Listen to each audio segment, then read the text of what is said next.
Hi, everyone. Happy Monday. Hope everybody had a great weekend. We are on our, I guess this would be a fall break. I don't know, but Thanksgiving break. So, you know, all the fun things that come along with that. It's good to see all of you. I know this is a last minute stream. I just set it up. Did you guys get notified of it? Hey, Bodie. Jen C, Snazzy, allegedly, Eeny Weeny Teeny Bikini, Happy Beach, Danielle, Kels. Yeah, a comment of you. They said that they were going to pray for me because I'm disturbed individual with mental illnesses. Wow, let me guess, you simply didn't agree with their narrative. Hey, Lady Tiger, I'm sorry that was said to you, Kels.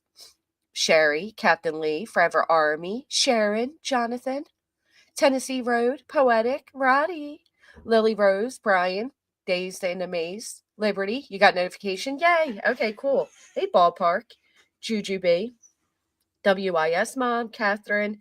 Good. I'm glad some of you received notification. I wasn't going to go live, but I haven't been live, so I figured I should. Hey, Time Traveler, YT Inspector, Lori, Pretty in Pink, Colleen, Snowflake, Trina, Butter, Bubbles, Goody Two Shoe. I didn't. You got it. Okay, you just saw me scrolling. Oh, all right. Hey, Julie, Froggy, Bitchin, Hummingbird, Uninvited, Tinker, NH Girl, Cinda, Rick's Clicks, Rebel Soul, Peekaboo.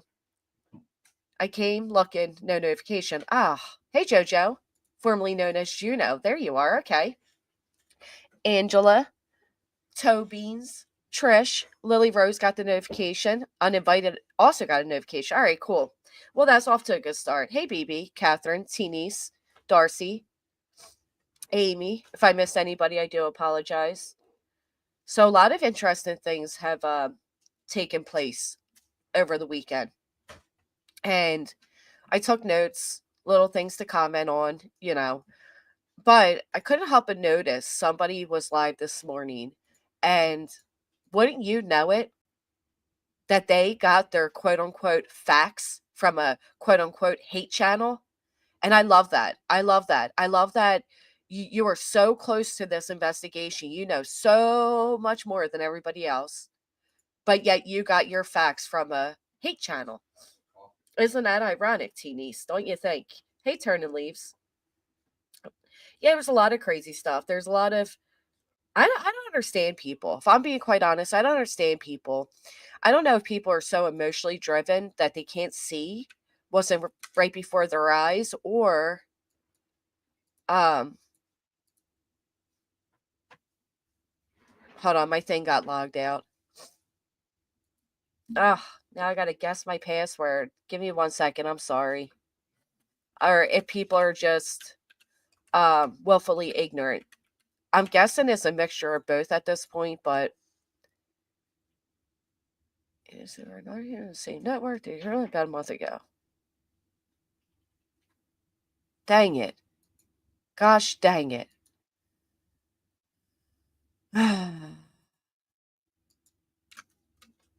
Sorry. I entered another old password. Are you kidding me? Forget about it. Forget about it. Everything got logged out. I'm going to say this. I believe BHB is having silver on the scene stock. The proud puts he basically said on live last night, in my opinion. You mean stalk? I wouldn't doubt it. I wouldn't doubt it. I wouldn't doubt any of this. What I found ironic, though, is didn't Silver say that he went to, let me move this, Texas Roadhouse, and he started inquiring, asking the waitresses questions, and then management came over and told him to stop basically harassing the waitresses? Isn't that interesting? Yeah, that's why I did that, April, because it's quote unquote new. It's not new. None of this is new. It's different. It might not match what you heard the first time around, but it's not new. Hey, Gary. I can't watch him. I don't watch him either. I just heard that through the grapevine. Do you watch the video on Seth's channel? Yeah, I wanted either. Thank you, Straight Talker. Good morning, Lazy Wolf. Eliza. Yeah, the manager said to stop harassing them because that's what it is. We are 9 months down, and these waitresses are being asked questions like that. They were asked in the beginning. It was all clarified in the beginning. There's no reason why that is happening now. Uh, I just, I mean, right, don't you think that's one of the first things they did? And it was already confirmed that not only was there footage of Sebastian walking out of that restaurant, but that Katie has some type of recording in her car that caught Sebastian's voice on that recording. Now I'm hearing people say, oh, well, maybe they played a recording of Sebastian's voice. I mean, come on. At what point do you stop with the conspiracies and just look at the facts? You think they recorded Sebastian talking, made him have a conversation that made sense just to fool the audio in the car? You don't think that the audio in the car matched with the footage of him walking out of the restaurant? It's also icky. It is. It's a total shit show. Absolutely. Hey, Lori. I'm sorry if I sound stuffy. I'm starting to get that, when the heat comes on and you get all stuffed up. Hey, Revival. 20 posts in the past 24 hours of people calling TRH corporate over Silver's claims. The Roadhouse, Texas Roadhouse corporate. What was his claims, Straight Talker? I don't watch him. And unlike other people, I don't like the whole, we're going to call people out. Because one, it gives them more attention. I've seen people's views skyrocket because somebody decided they were going to call them out. So I don't do that whole thing, right? Also, I feel like if there's content for everybody, if people want to listen to that type of stupidity, that audience isn't going to come over to listen to you correct that stupidity. Either they like what they're hearing and they're going to stay there, and they're automatically going to dismiss you. I mean, it doesn't make sense. Thank you, Just Jen. And yet I'm the one that's having to dish out a couple thousand before Christmas to fight a frivolous lawsuit. Don't you love that? But thank you so much for saying that. In my opinion, I've been the only one to look at this logically. No one else has wanted to address the possibility that Sebastian was dealing with identity crisis and having issues growing. Well, nobody wants to look at the facts that we've been told because, well, we don't like it. We shouldn't know it. It makes us uncomfortable. Well, then don't. But don't sit here and make shit up to fit what you want to fit because you don't like what you heard. Right, now they're digging it right. So Brittany's going to go ahead and dox Katie's friend that Seth Rogers intentionally gave the full name of, right? They're going to dig all into her. Well, who's Seth Rogers' neighbor?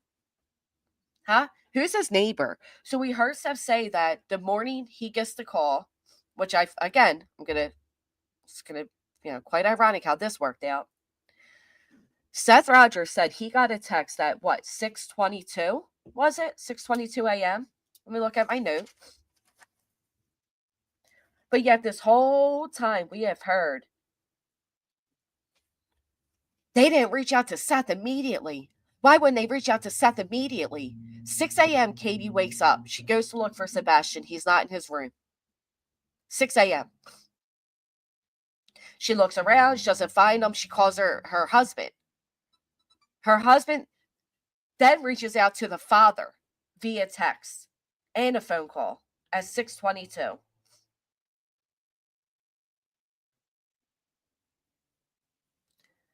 I would say that's one of the very first calls that they made. Katie calls her husband calls the father. Right, all of a sudden he was called. All of a sudden he was actually first on the list. And then would you believe it? So for the longest time, they bitched that he wasn't immediately called or notified. And now Betty's taking what she heard on Nonsense and saying, well, they didn't even call Ellie until 6:33. Well, I don't know about any of you, but let's make it make sense, right? 6 a.m., you go to wake up your child. Your child's not there. You call your husband panicking as you're looking around because your husband's likely the one to calm you down. Your husband says, all right, well, I'm going to call his father. So he calls his father. This is all within 22 minutes. In that time frame, you're likely still looking. You're now driving, down the block. You're screaming his name. And now your husband says, all right, you don't see him anywhere. We need to call police. So within 30 so minutes, all of that took place. I think that's pretty damn reasonable. Matter of fact, I can't even say what I would do. I, I don't know. How fast does everything move? And then to say, well, Seth didn't see until well after 7. Okay, well, how would they know that he was going to hang around work that day?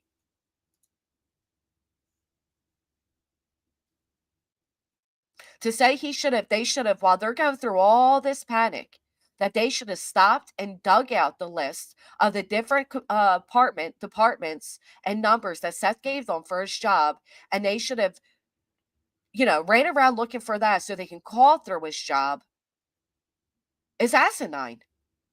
They had more priorities going on, like finding a missing child. I'm not digging around for somebody's phone numbers. I called your phone. I texted you. You're expected to be done work at 6. Whatever. You know what I mean? Like, how many of you are going to dig around and try to find these numbers so you can make sure you call him at his work? And not only that, but do you think anybody expected at that moment that Sebastian would be gone 9 months later still? Then you have Seth saying he sped there, right? Pedal to the metal. Thank you so much, Gutty. Somebody remind me again what national news it was that Seth Rogers said he did not speed because he didn't want to get a ticket. Was that Vinnie Politins that he said that? So did he lie on national TV or did he lie on a public platform?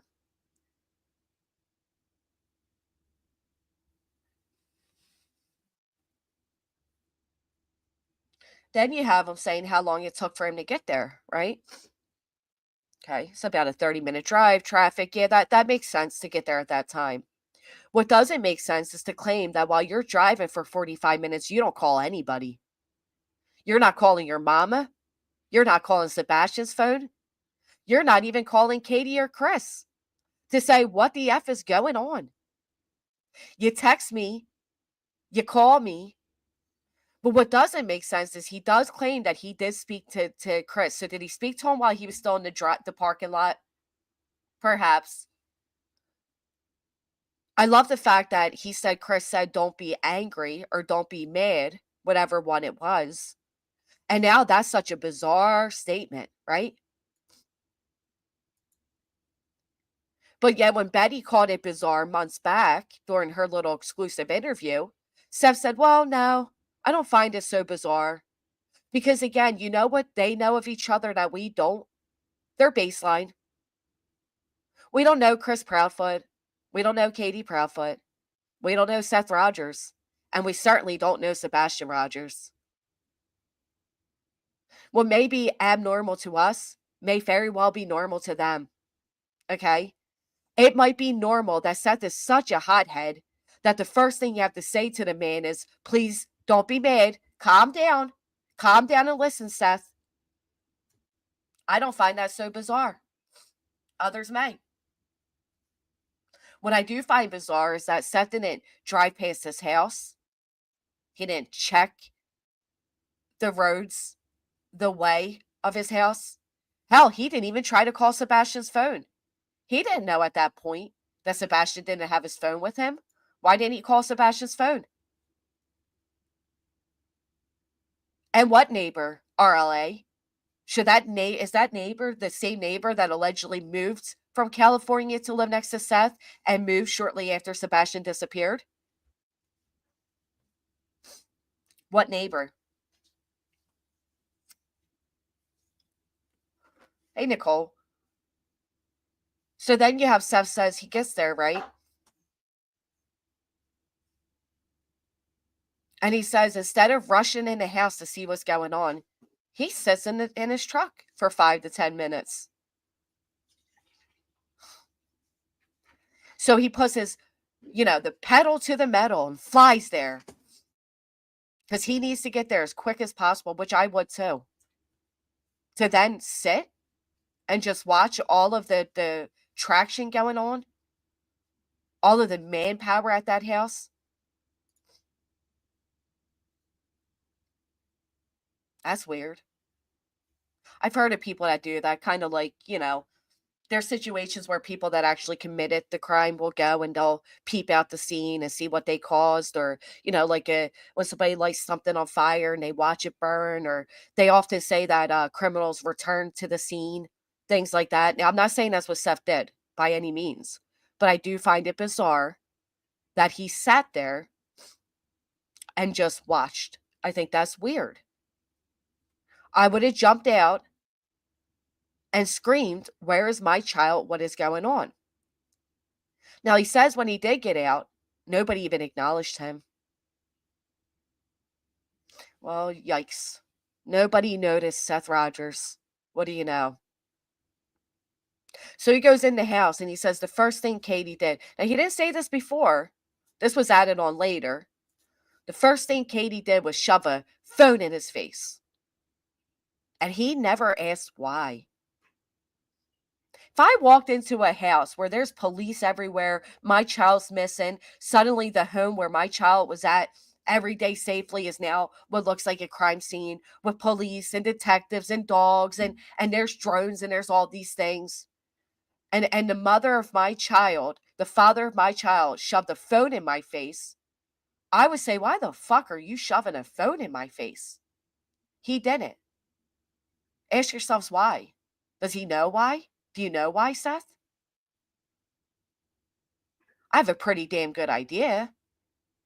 I know you have a good idea as well, because I know there's a lot of things that a lot of these people are not being honest about. And I'm actually curious if Nick and them even know all the things. I see people saying, well, maybe Nick and Dog and them, because we know he's a rat. Let's drop some rats in the chat. We know Nick's an informant for the FBI. He made sure to include that in his filing, I guess to give him credibility, but, hell, who doesn't snitch to get out of jail time after framing a government employee with racist emails? I digress. So I see people saying, well, it's a possibility that Nick and Dog and them are working undercover for the FBI, that they're like undercover informants. And that would possibly be true if they weren't filing a frivolous lawsuit. Because I don't think the FBI would be okay with going that far.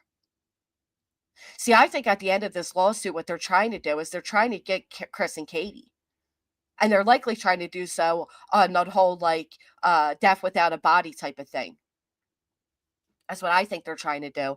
I think that they really believe, likely because they listen to Delusions of a Bullhorn, that there is this big organization and it starts all the way up with Sumner County and with the Proudfoots to Sumner County, and they somehow trickle it all the way down to little old me.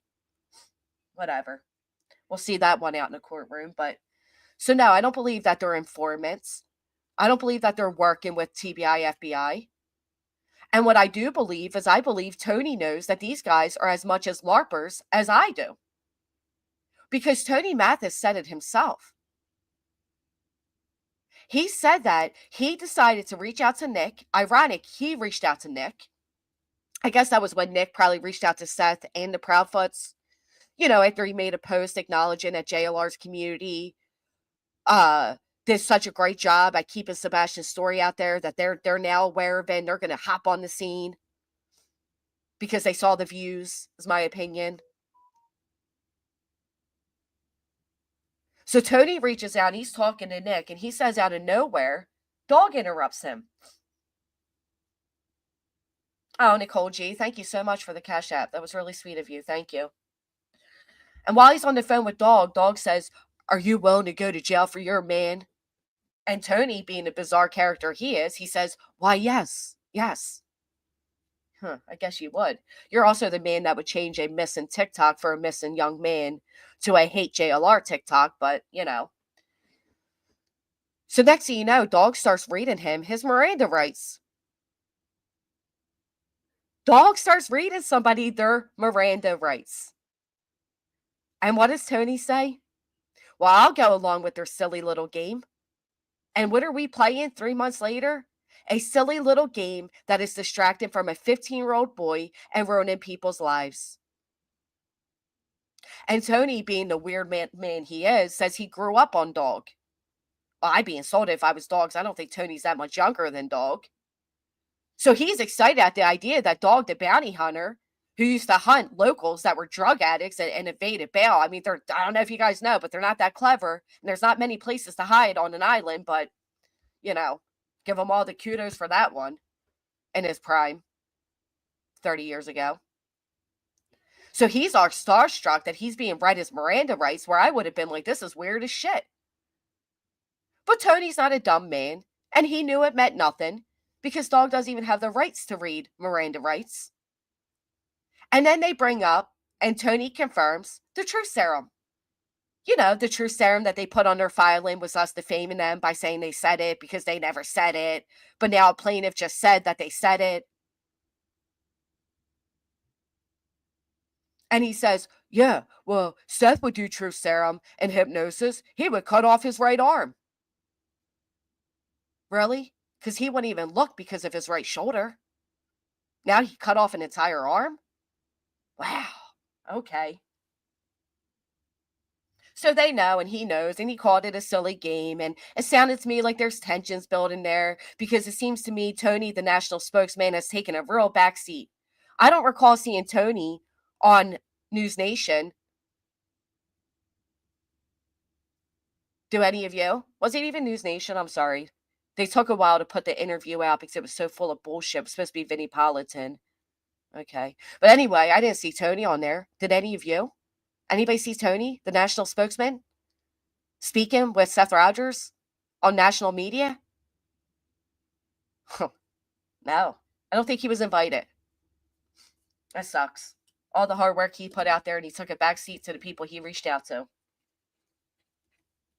Then we hear Seth say, oh, well, I didn't have a phone. They took my phone. No, nobody saw them. Wow. Okay. Wasn't just me. I thought maybe I don't know. He would have been first in line. He wouldn't even look with a sore arm, but he's going to cut off arms? Right.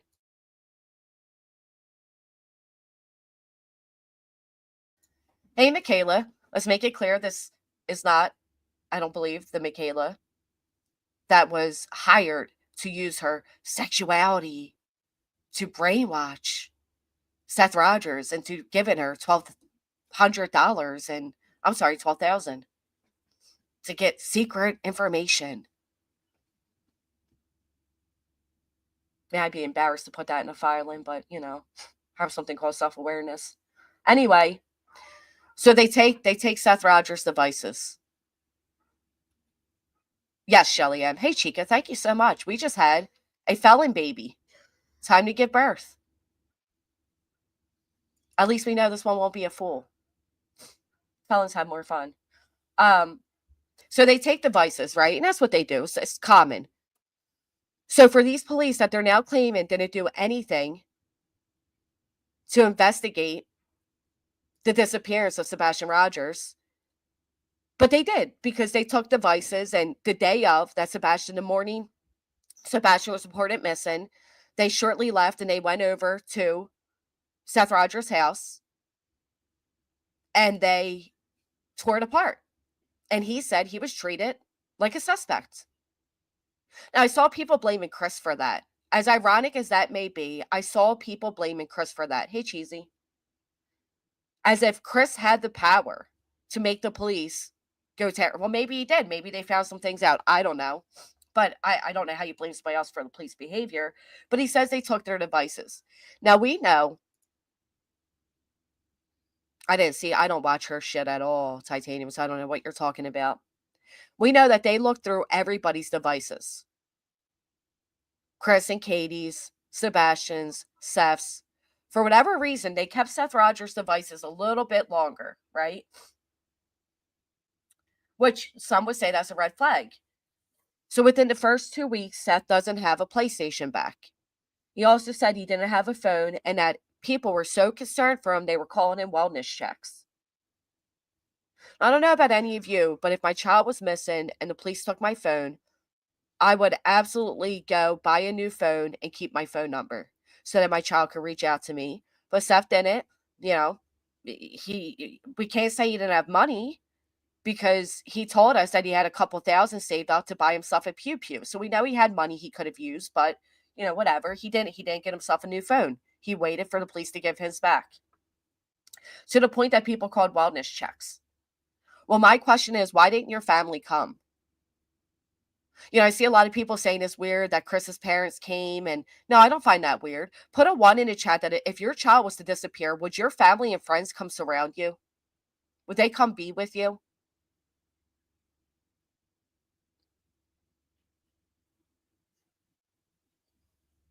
I know, maybe some don't have relatives, but we know he does, okay? So, wellness checks.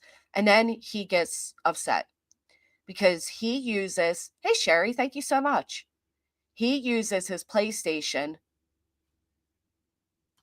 I'm going to star that too, old crows. I'll get back to it. He uses his PlayStation to watch the news and TV, and he likes to watch creepy pastas to fall asleep. That's what him and Sebastian would watch to go to sleep. We all have our idea of what we find entertainment, so I won't judge too hard off that. But I will judge the fact that within 2 weeks of his child missing, he's complaining that he can't even relax in his own home because he can't watch TV. I don't think I would want to watch TV, but he did. So what does he do? He reaches out to the devils themselves. He reaches out to the big, evil, intimidating Rico King, Chris Proudfoot, and says to Chris, well, I don't have a way to watch TV and relax in my own home. And Chris, being the devil he is, says, well, you know what? You can come take Sebastian's PlayStation. And that's when Seth claims, I found out then that they didn't take it. No, the difference is Sebastian didn't have free internet access the way he did at his father's. So it would have been a lot quicker and easier for the authorities to go through and figure that all out and give it back within 2 weeks. Unlike Seth, who admitted that he made him watch as the police struggled for 4 hours to unlock a switch because you need an account. Because it's not urgent, your child's missing, so you don't want to hurry up and just help them log in. No, let's watch them suffer and laugh about it and find it humorous. I don't find that humorous.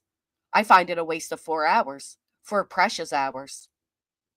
So anyway, apparently Chris offers him to come pick up the PlayStation. And when Seth gets there, Chris says, well, you know what? I'm sorry. I can't let you take it because somebody purchased Minecraft and these things off of it. And people are like, well, that they couldn't tell him that before he drove there. Well, did it ever dawn on you that maybe they had bigger things going on? And when Chris plugged it in to likely log out of his account so that it could be fresh for Seth to use and Seth wouldn't have access to his account, he realized at that moment that somebody was buying things off of that account. So it became a red flag and they notified police. Because at this point, Sebastian's not home. Somebody's buying games that Sebastian liked, using Chris's account and credit card. It became possibly evidence at that point, suspicious at that point. And Chris or Katie came on here and said, they didn't give me back my devices and I couldn't even watch TV. I couldn't even relax in my own home. People would rip them to bits. They were ripped to bits because weeks later, they were seen out eating with a stack of flyers next to them, but that didn't matter. How dare they eat? You can eat? Your child's missing. Weeks later.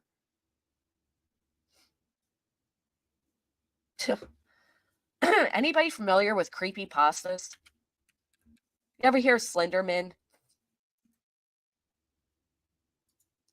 Creepypasta is scary stories and original horror fiction that was made to be so realistic that it became dangerous for young kids to watch. They would make these stories seem so legitimate that they would even make fake news articles, news reports. They were scary. They're scary. Now, this is where I'm leading with that because, again, I don't care. Their choice and what they watch is whatever they want to watch, right? They're the parents. They decide what Sebastian can watch. But why are we led to believe that Sebastian had a mentality of a 10-year-old? We're being shown all these photos of Sebastian when he looked like he was about 10. But in actuality, he was a 15-year-old boy, recently diagnosed autistic, very well capable. Seth said that he would stay home alone while Seth worked and that he was teaching him how to cook. He was watching creepy pastas. So this whole, this childlike image we've been given is disrespectful. Because the fact of the matter is we're talking about a young, growing man, a young man. At 15 years old, they grow so rapidly.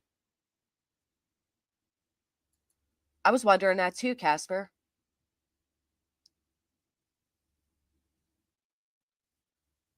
Because I will say this. I know people seem to think I'm all like Team Proudfoots, but I'm not. I'm Team Facts. And I couldn't stand the fact that there were people running around accusing the Proudfoots when there was no evidence of foul play. It drove me nuts. Especially when I would see these same people screaming that the Proudfoots keep changing their stories and not even acknowledging that so is Seth.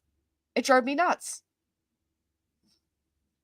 The fact of the matter is, it didn't matter where Sebastian turned.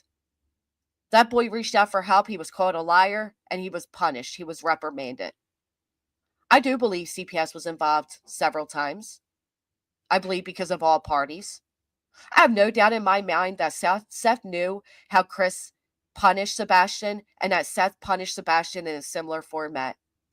And my first glance of that was when I heard Seth Rogers on a panel screaming at Trevor Lee, who's only 3 years older than his son, screaming, "Boy, I told you, boy." And I have no doubt in my mind that's the way he spoke to Sebastian. I think Sebastian all around was being punished. He was being punished and he was being punished. And I'm not saying an innocent child was being punished because we heard Seth, and I've been saying this for months. We heard Seth say they asked for Sebastian to come live with him a year ago, and Seth Rogers said, "I'm going to give him a chance to get his shit together and start acting right at school." Why is it that Sebastian was going to do online schooling? We all know that schedule and routine are crucial for children with autism. We know that apparently Sebastian was really good at getting good grades. He was academically advanced in some areas. He could beat a grown person in chess. Why would they change that and have Sebastian do online schooling? I know people keep referencing what the teachers said about Sebastian, but I want you all to remember they were middle school teachers. Sebastian was in high school. His middle school teachers came out and spoke on him, but his high school teachers haven't. He said once that Sebastian was a typical teenager and got in trouble at times. He also said a whole lot on Pascal's of the kind of trouble. Each family, each parent said that Sebastian suffered with boundaries. They all said it. They all said that he didn't have friends. You're right, PJ, second chance. I'm sorry. That was very ignorant of me to say. I should not have said all children with autism, all children in general, but especially children with autism thrive better with schedule. No, that's not right, Tessa. And I want you all to also ask this.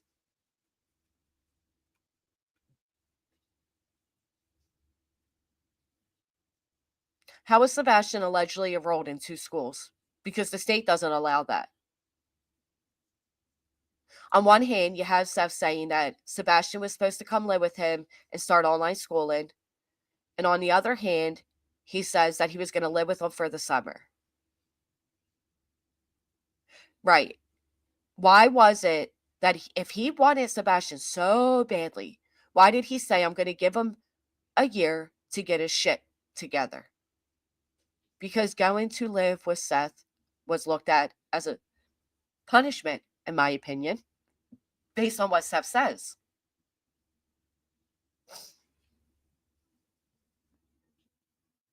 Right? I mean, let that sink in. Seth said he wanted Sebastian so bad, but why'd he tell Sebastian to wait another year and he's safe?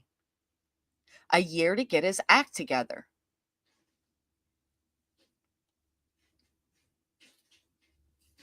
I'm with you, Lily Rose. At this point, I don't know what it is. I don't know if any of the parents did anything. I do know that law enforcement has more than we're aware of. I do believe wholeheartedly there is footage of Sebastian. I do believe Sebastian was cited after he was reported missing. And I do think that Seth changes his story because as time goes on, he's more and more and more angry at Katie and Chris. I think when all things started out, they were co parenting together. We even heard Seth consider Chris Sebastian's dad. We were told they all work greatly co parenting. They would host meetings together to talk about updates in Sebastian's life. They were all on board with everything. Seth himself said he stayed the first 3 days at the Proudfoot home. That's not something you do if you have this much animosity between each other. I think the animosity grew as the time went by. Rightfully so. Rightfully so. I'd be pissed too. If my child disappeared from somebody's home, I don't care if it was a grandparent, their parent, whoever, and I had no answers, I would likely misdirect my anger at them too. And I feel like the anger being directed at the police have come along because of the people he's surrounded with. He has surrounded himself with a bunch of people who don't like the Proudfoots, who don't like the police. There's not one singular true crime story Betty has gotten involved in that she hasn't screamed corruption when it came to the police. SF had made a post a while back to ask why did law enforcement show up to Seth's 2 weeks before Sebastian went missing. I'm fairly sure something happened at the school. Well, don't forget, Daisy, Nina, Chris's ex, filed for emergency custody as well. Why? What was really going on? What are we not being told?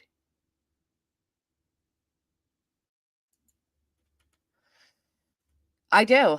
I think when we asked several times if the Proudfoots had footage, if they had cameras, and we were told as part of investigation, I believe that. And I believe all these nosy neighbors and all these nosy people that want to come out and claim they have proof of things and da da da da da are jeopardizing the investigation. I believe that Nick Barris jeopardized the investigation when he released footage from a neighbor. I don't think that was meant to be public. I think at that point in time, the police lied to us because they can, because they don't want to hurt their investigation.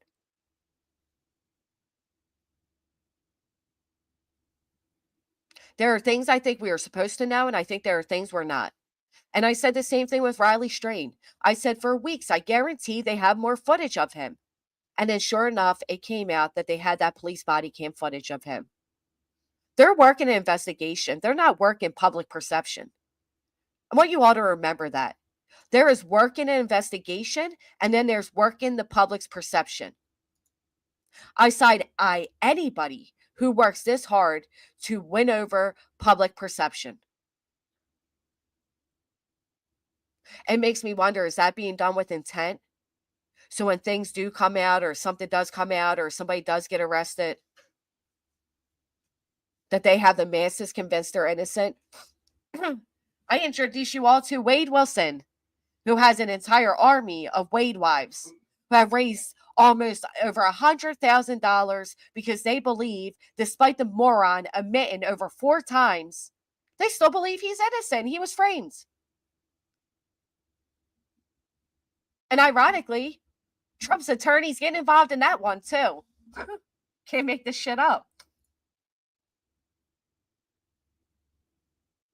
It's a possibility, Daisy. It's a possibility. Daisy said, I really hope a kid at the school didn't get upset about some boundaries being crossed, then told an older sibling or other friends, and then Sebastian was set up, tricked to come out of the house. There's millions of possibilities. He may have also, go back to what I've always said, maybe he overheard Chris and Katie on the phone that night. Let's not forget, and I'll pull it up, but Taco, Uncle Taco. Everybody remember Uncle Taco, Aunt Burrito? Them silly tacos. Uncle Taco said with confidence that Sebastian told Seth he didn't want to go home. And Seth said, why, son? And he was told why. And apparently, Seth told Sebastian that he would confront the Proudfoots on Thursday, the last day that he spoke to Sebastian. He told Sebastian that when he spoke to him, that he would confront the Proudfoots. Was Sebastian afraid of that confrontation taking place? Every other time Sebastian reached out to an adult for help, he was reprimanded, he was called a liar, and he was punished more. He was failed, in my opinion.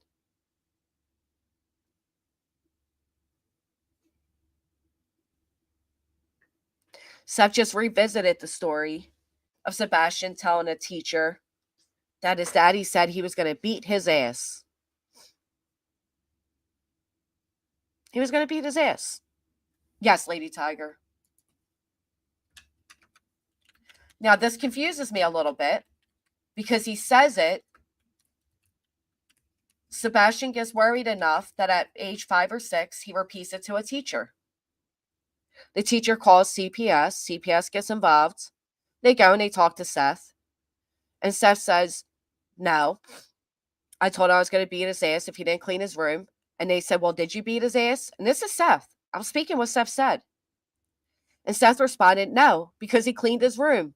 So if that 5 or 6-year-old, in the words of Betty, medically needy child, didn't clean his room, his ass would have been beat. So Sebastian comes home. He finds out that his dad knows that he told on him.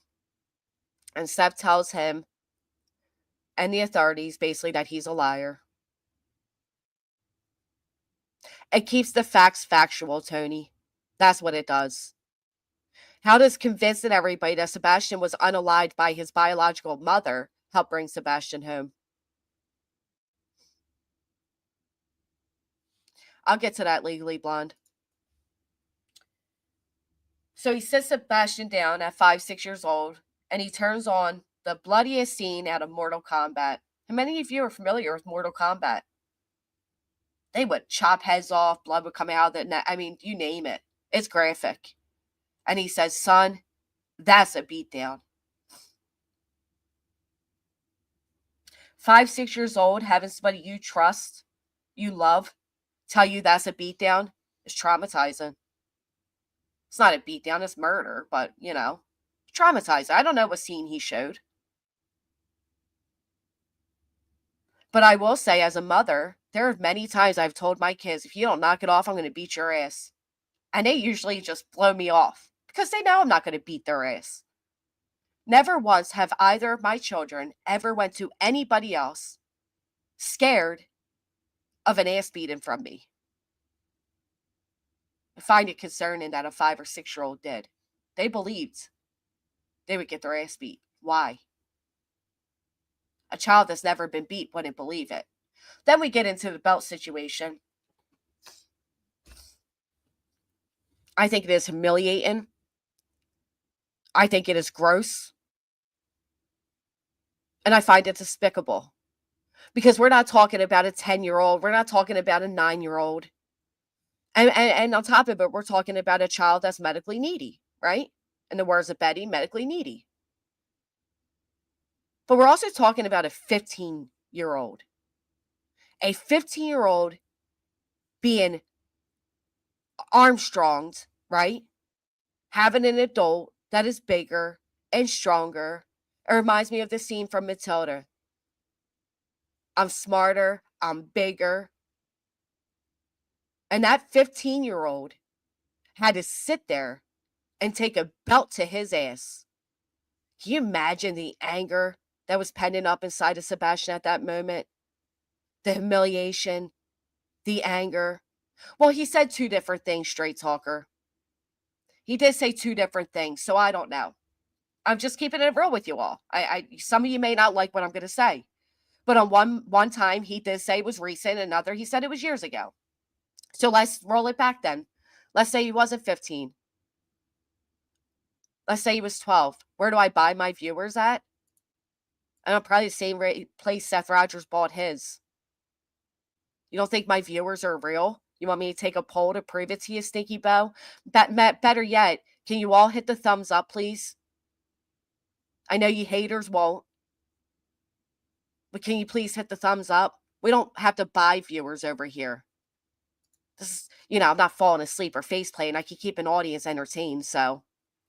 But do me the honors, please. Let's prove the idiots that can't stand when people are doing better than them. So they have to accuse them of cheating or buying their way of doing something to get something that they'll never be able to get. Let's prove it to them by making the thumbs up go up. And in the meantime, I'm going to make you sub too. How about that? Because I can. And I will. Hey, Joe Madre. So let's say Sebastian was at that point, let's say he was 12 years old. 12 years old. 12 years old, you were asked, do you have a belt on? Well, think of it this way. Is it really? Because it's usually terrible. So I hope it is. Let's think of it this way, okay? He was asked, does he have a belt on? And he fibs. He said yes. Why would he fib about that? Either A, because he knew at that moment if he didn't, he was in trouble anyway. I like middle fingers too. Add that to the card. I like it. Thank you. Or he didn't want to wear a belt.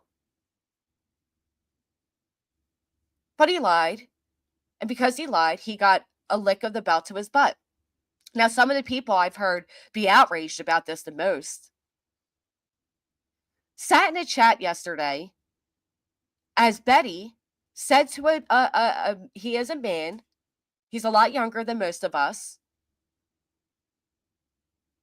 But she said to Trevor Lee that if you were my child, I would have put you over my knee and I would have whooped your ass with a belt.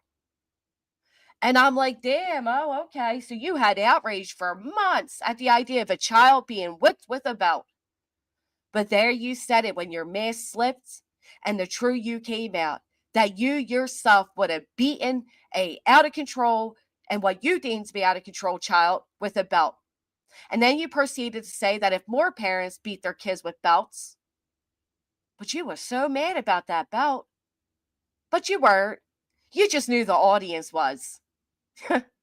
Slick like that, aren't you? You knew and they know how to emotionally manipulate an audience. And guess what? Once they get you emotionally involved, logic leaves the room. And they have been playing on your emotions for months. Like little puppet strings, they are pulling you this way and that way, and you don't even see it coming. You know why? Because you genuinely care for that missing child. And they know it, and they feed off of it. Do you think they really care? They came on the scene late. They came on with personal vendettas. They came out self-promoting. A 15-year-old high-functioning autistic teen is going to do normal teen things like sneaking out. My cousin wasn't considered high-functioning, but he was smart and got a job at 16. And that's the thing. With autism, they call it a spectrum for a reason, right, Loxy? No two children are the same across the board. But especially with autism. I thought corporate punishment was over years ago. Well, it depends. It depends your heritage and where you live and, you know. But Betty has no problem with corporal punishment because she adamantly said that she would beat Trevor Lee's butt with a belt.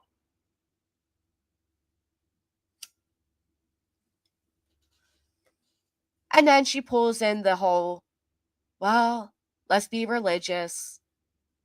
Go talk to the preacher guy. Because people that go to church call the preacher guy, right?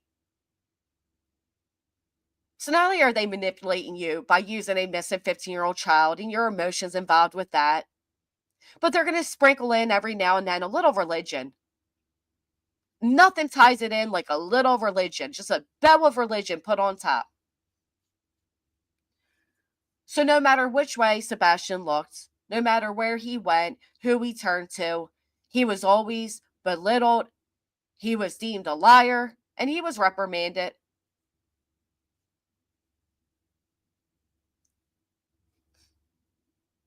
I found it interesting as Seth said that Simmons said don't do interviews. Correct me if I'm wrong, but Simmons is TBI, right? TBI who doesn't do confidentiality forms.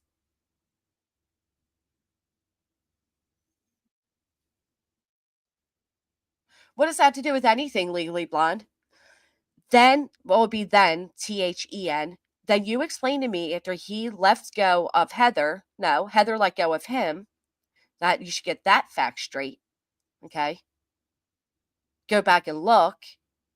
That now Seth has CPS reports in his hands, and so do YouTubers, Legally Blonde. What do they consist of? But I'll tell you what, Seth was aware of those CPS reports while Heather was still working with him because Heather herself said they were unfounded and they were closed out. I suggest that you go back and get your facts straight. I'll tell you what, out of every creator you will hear, if you don't like my facts, it's because you're emotionally driven. But these are all facts. I'm condescending and triggered, but you're telling somebody to change the rag. Do you know how gross you have to be to even write that? Like, that's how you speak? Change the rag? First off, what are we in the 1900s? Change the rag? We're using fucking rags? What do you expect from somebody with the name Stinkbo Birdo and then you're using a little cartoony character from a video game? Like every weirdo out here. Do me the honors, Christine, and block that one. This one's not used to people speaking with such confidence that they call it condescending. I'm sorry. Do you prefer that I what? Talk like I'm unsure if I can even reach my ass today? I apologize if my confidence comes off as condescending to your insecurities. My bad. But I'm going to go on. So Simmons said don't do interviews. I find that very interesting because we've heard a lot of people scream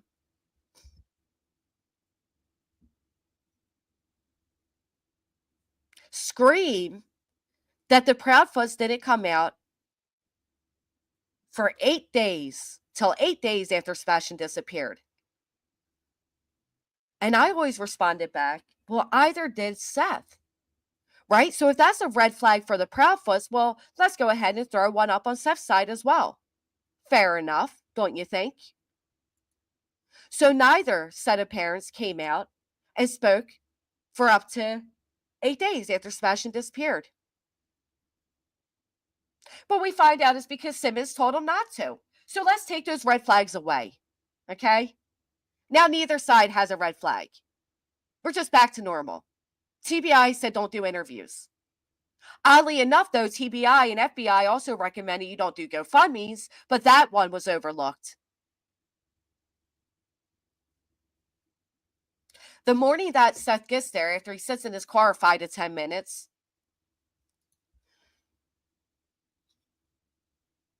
well, Meep, that's a possibility. Perhaps that's what the CPS reports really are.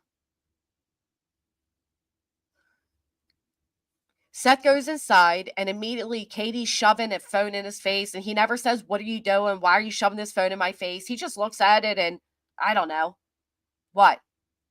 Looks to the left and realizes all the shoes are there? Odd. Never heard that one before. That was newer, but okay. But then at some point, he goes into Sebastian's room, and he points out that Sebastian's bed was not made, and the switch was turned on. Well, I don't know about any of you, but I find that to be very interesting.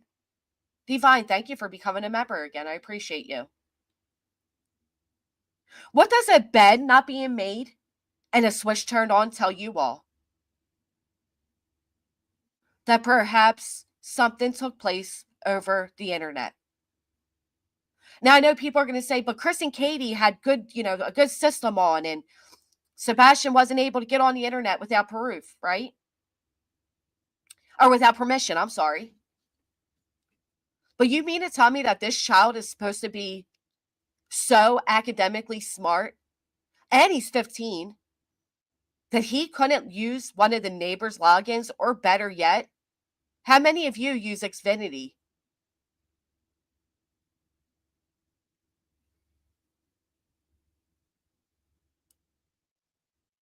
And then we turn around and we see that video.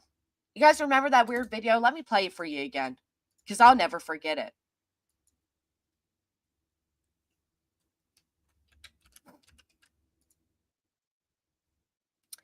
Let me play you all this very video that I swear from the beginning and will maintain I think is relevant. Some people don't. Well, that's okay. But I don't believe for 1 minute that Sebastian wouldn't have been able to find a way to get on that internet had he really wanted to, or how to talk to somebody via Switch. I don't know what kind of games they played. I don't know what kind of games Sebastian had. We were told all different types of games. We were told he only played this game. Then we found out, oh, well, he played this game. Well, he didn't speak to anybody. He didn't have headphones. Well, he did speak to people, but only people who I allowed him to speak to. Well, he didn't use his own account. He used our account. There were so many inconsistencies that who the hell knows the truth? But a 15-year-old being cut off from the internet is obviously going to struggle socially. Thank you, Invisible Chatter. I appreciate you. Because most kids interact via the internet these days. I don't know about where you're all at, but kids are no longer outside like they used to be. Put a 1 in the chat if times have changed around your area. If you don't see children interacting in person as much as you used to. I'm not saying they don't at all, but I don't see it as often. Not like we used to. Ride around on our bikes, look for everybody's bikes, and we hop off and know where everybody was, right? It's not like that anymore. They sit, even when they're together, on their phones. So no wonder Sebastian wasn't having friends or any of that, because he wasn't allowed access to them. I think it is very crucial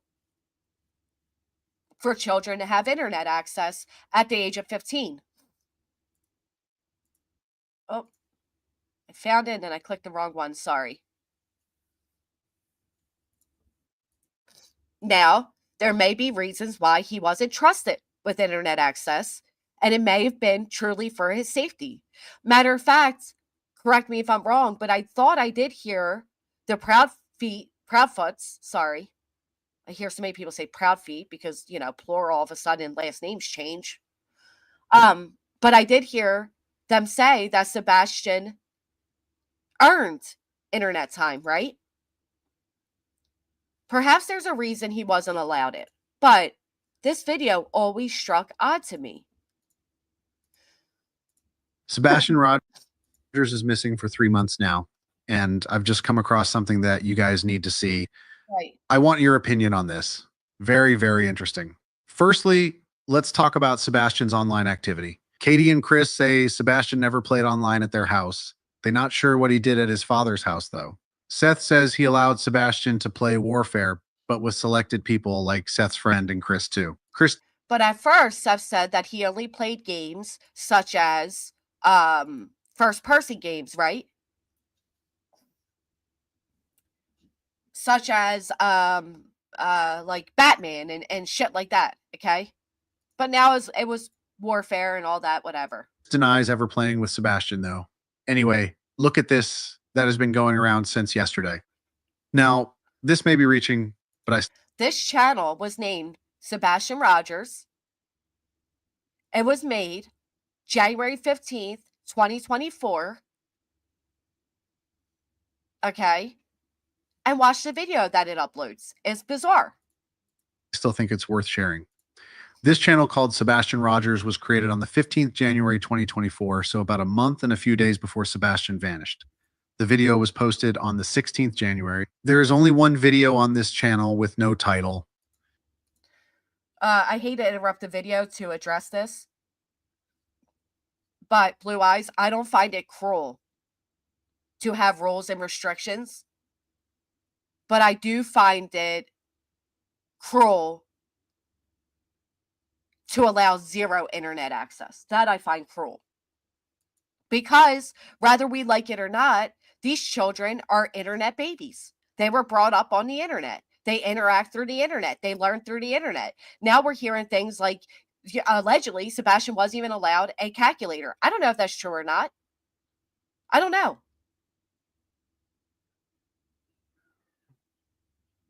But I think it is crucial that children, especially at 15, are given room to grow. Again, perhaps, I will say perhaps, Sebastian did something that deemed him not trustworthy to have internet access. We don't know.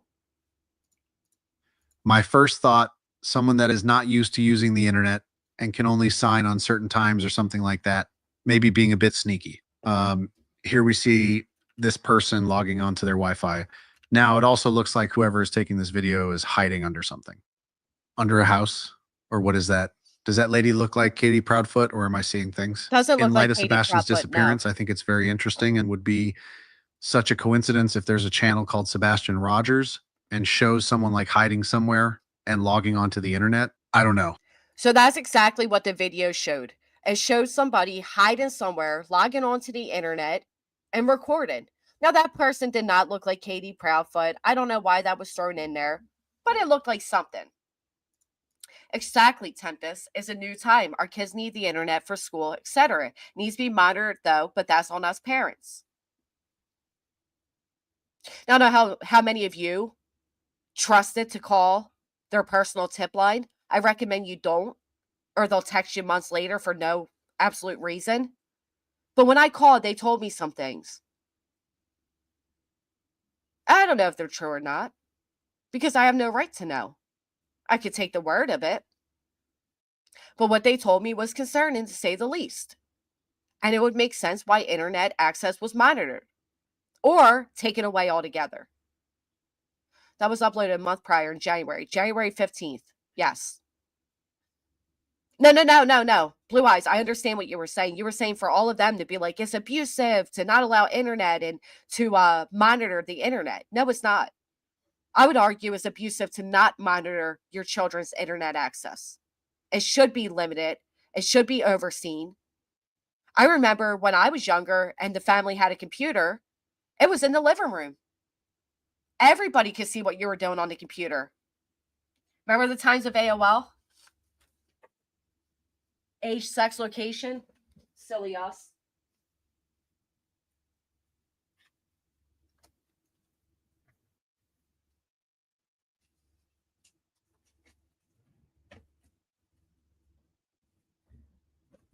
So from the very beginning, we were not told the truth about internet access. We were told several different stories. We were told he had no internet access at all. Then we were told he did, but he only played first and solo games, first person solo games. And then we were told, well, no, he did interact with other people, but only on my account. And then we were told, well, you know what? He had unlimited access. He stayed home alone while his father worked for up to 12 to 14 hours. And he just did whatever he wanted to do. It just, at his father's, he had unlimited access. I'm not going to judge Seth on that, because I believe there's a lot of parents out here that don't truly monitor their kids' access to the internet. So I don't think that's a big deal. But he did. because he lied about it. There was no reason to lie about it. Maybe that's why he didn't get his devices back as quickly as the Proudfoot, because they had to distinguish who was Sebastian and who was Seth. Was it Seth playing on this date at this time, or was it Sebastian?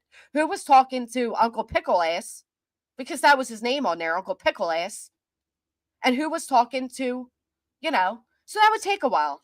Plus, you have to get warrants, you have to get Minecraft and Roblox and all these people to give you access to their servers, and it's not something that happens overnight.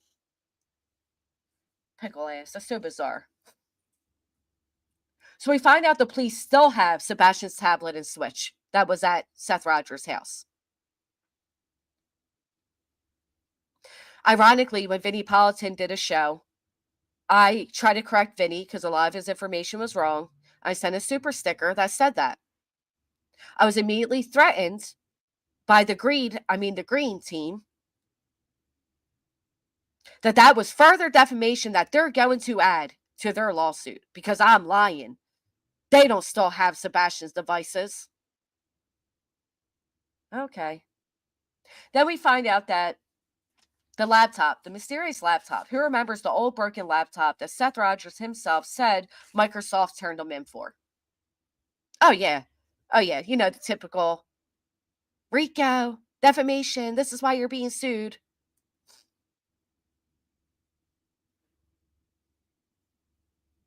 The last weekend that Seth Rogers saw Sebastian was the 16th. Prior to that, it was the 2nd.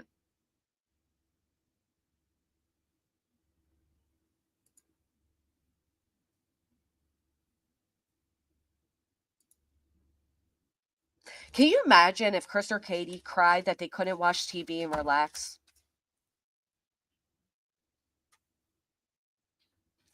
Now, you know why they didn't take, Seth claims they didn't even take the Switch that was at the Proudfoot home, right?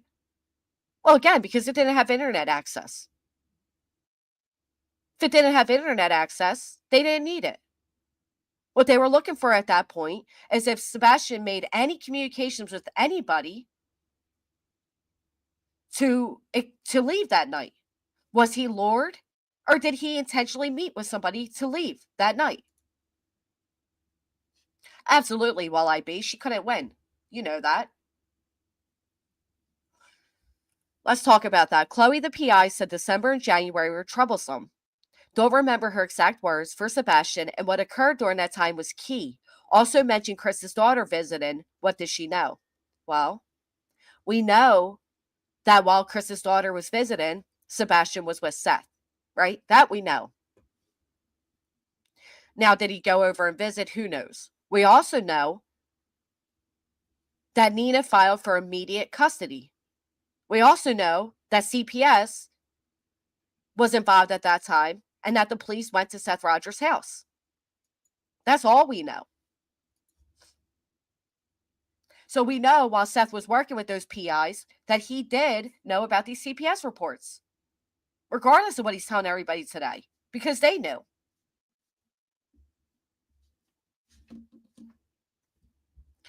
Did he have that extra phone that Sean let him use? No, because Sean was using that to be able to get on the internet. Missing person cases are the hardest. They are hard. And there's so many possibilities that don't have to be nefarious, right? Doesn't have to be that Chris and Katie did something. Doesn't have to be that Seth did something. But I did find it ironic that Seth, this whole time, has labeled himself a suspect. And then we find out that Craddock played the quote-unquote what-if game with him. And said to him, what if you paid somebody to kidnap Sebastian? I think his daughter's 6, Maggie, but I'm not sure. Betty would know because she stalked the little girl. The tip line would know because they stalked the little girl, but I wouldn't know. Here's the thing, it's used as a resource school. They train to use it. What teen isn't going to use the tool that connects them to peers' activities outside? Yeah. I'm telling mommy on you is what the lawsuit reminds me of. Right. You hurt my feelings. Anyway, So Craddock says, well, what if you paid somebody to kidnap? And in that moment, you would think the response would be, F you. How dare you? Why would you even insinuate such a fucking thing? His response was, well, last time I checked, I didn't win the lottery. Oh. And then he went on and he pulled what he's used to hearing. I'm living paycheck to paycheck and I'm lucky if I can. Yeah. Like his friends taught him. But he did have money saved up because he asked, allegedly, T-Rev to purchase the Pew Pew. And he told everybody he saved up for months to buy himself the Pew Pew he wanted. It was only a couple thousand. But that's not living paycheck to paycheck. If you can put a couple thousand aside, you're not really living paycheck to paycheck. People that are living paycheck to paycheck can't afford to put a couple thousand aside. It was unnecessary to bring up that part. But again, look who he listens to. Their water's broke. They need their electricity paid. They don't have gas. They need their car fixed, But he immediately starts a GoFundMe. And the support was reeling in. And one of the ways he would go on certain platforms is if they would push his GoFundMe or his Cash App, both of which are in different people's names. They're not even in Seth's name. Seth showed JLR and Magnolia guns in the back of his truck first time he went to help Seth. I never heard that, Alabama. Hey, Grouchy Mama. Well, I'll say this, Explorer Core. Like I said the other day, I purchased a new phone. I wasn't able to get my regular apps on it. I didn't like the way it ran, so I ended up going back to my old phone. So that newer phone I use around the house if my phone needs to charge, if I'm just watching YouTube, because it still works. So I don't find that so bizarre. I really don't. You let your kids play with it, it still has internet access. Yeah, no child support. Well, and then we find out, Hakab, that he was barely working to begin with, right? Like we keep hearing deputy sheriff and the badge, and he pledged an oath and he works in a jail. And then we find out he was reprimanded at the jail. He was on short-term leave at some point. He makes his own timesheets. So there's a lot of, how long did he really work at this location would be my question. JLR told a fun story, and I think Clue told us about it too. It's one in JLR's videos. He talked about it. Ooh. When I was a kid in the 80s, my dad told me I couldn't watch MTV or he would have cable taken out. He caught me watching it. Next day, cable was taken out. Today, they would cry that's abuse, man. I'll tell you. Yeah, I mean, same here. Like, I wouldn't even notice if one disappeared, to be honest. So I don't find that weird. Let me go back to my notes. I think the weirdest thing I took away from that video, besides the different story changes. Oh, wait, how about this one? Let me pull this up. How about when he went on Dolly's and he said about the you're not asking the right questions, that he was just looking for audience participation. Put a 1 in the chat if you heard that. And don't worry, if you're anti-Proudfoot, I'm getting to them next. I have no time for the parents anymore. None. I shouted from the beginning, don't trust them. You can't trust them. We don't know them. They wouldn't tell us the truth, even if they had the truth. We're not entitled to it, blah, blah, blah. This idea that I'm like so far gone Proudfoot that I'm being paid by them is asinine, because I think I'm one of the few from the very beginning that has screamed that I don't trust any of them. But because I didn't run with their narrative and only their narrative and bash the shit out of the Proudfoots, I'm now paid by them. Hell, I was accused of being Chris himself. I'll tell you what, that chatter didn't know how to do any investigative work. They shouldn't even be in a true crime community. If you're going to comment underneath me that I'm Christopher Proudfoot himself and you can't even click my damn name to figure out I'm an actual person, woo, sheesh. No wonder some of you believe these people. True crime community. Ooh. Speaking of which, could you imagine if I said right now, hey guys, find out who Seth Rogers' neighbor was and any information you can find on them. Here's their full first and last government name. Give me all the details you can get. I have a feeling I'd be tore apart for that. We'll get to that dude. I'm gonna star that. What about the laptop that Seth said Ellie never took? Is that the one that he later said Microsoft turned in? Think about that, Snazzy. All right, so let's pull this up. Well, let's talk about that too. In the actual interview, that dude, you don't see the bite marks. You don't see them at all. They don't exist. And the screenshots, you see them. It reminds me of Summer Wells when they put out these photos and they manipulated them and made it look like there was bruising and there wasn't.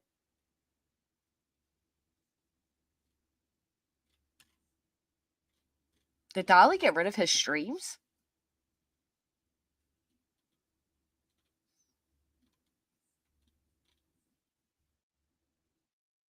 Hold on. Are you still in here, PJ? Did he take down that interview with Seth? I think he did. I don't see it. I know I have it somewhere, but damn. What do you do that for? To avoid the RICO? All three or none are involved, but I do believe it has to do with CPS reports and being in trouble. I believe we're not being told the truth. Hey, moi. I believe that we are being intentionally painted a picture of Sebastian as a young boy and not the boy he was. And I think that's being done with intent. Ah, got taken down? Damn it. I know I have it. I can go over it. I have not, Emmy. I'd like to by the end of this week. Why do people do effed up shit like this in missing persons case? For publicity. Oh, okay. I know Dolly said he was doing that when it got all crazy. Now, I do have it. I have it on one of my streams. But anyway, basically, this is when Seth said he was hoping for an Easter miracle. He had just gotten back from watching seeing what they deemed the proof of life video of Sebastian leaving the roadhouse. And he was giddy that day. Let's face it, he was giddy. And Dolly was trying to ask him questions and he wanted to just come out and say it. And he finally said with a smirk on his face, "You're not asking the right questions." They're now trying to say that he did that for audience participation so he can gain ideas from the audience. Well, no, that first off, it doesn't even make sense, right? Because if that was the case, you would say, "Hey, can you all help me come up with ideas?" You wouldn't say you're not asking the right questions with a smirk. I mean, come on. Who bought that? Who really bought that one? What she thinks happened is best, she answered, "I think someone has my son. Unfortunately, that could be left up to interpretation as well." I agree. And then we have Seth saying he believes that Sebastian's sitting in a room right now playing video games without access to the news. Sebastian's CPS, CP child coming over, and the mother immediately filing for emergency custody, a little to no internet access at his main residency, being set to do online schooling, right? There was big changes happening.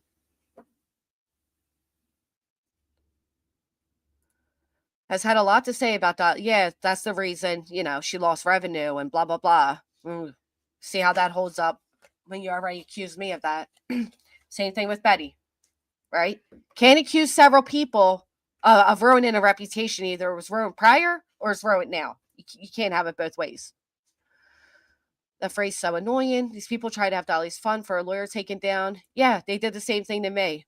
They got my GoFundMe taken down. Thank goodness. Go send whatever it's called doesn't take down as easily. They'll actually call you and speak with you, which is way more than GoFundMe did. It made me think Sean knew where Sebastian was.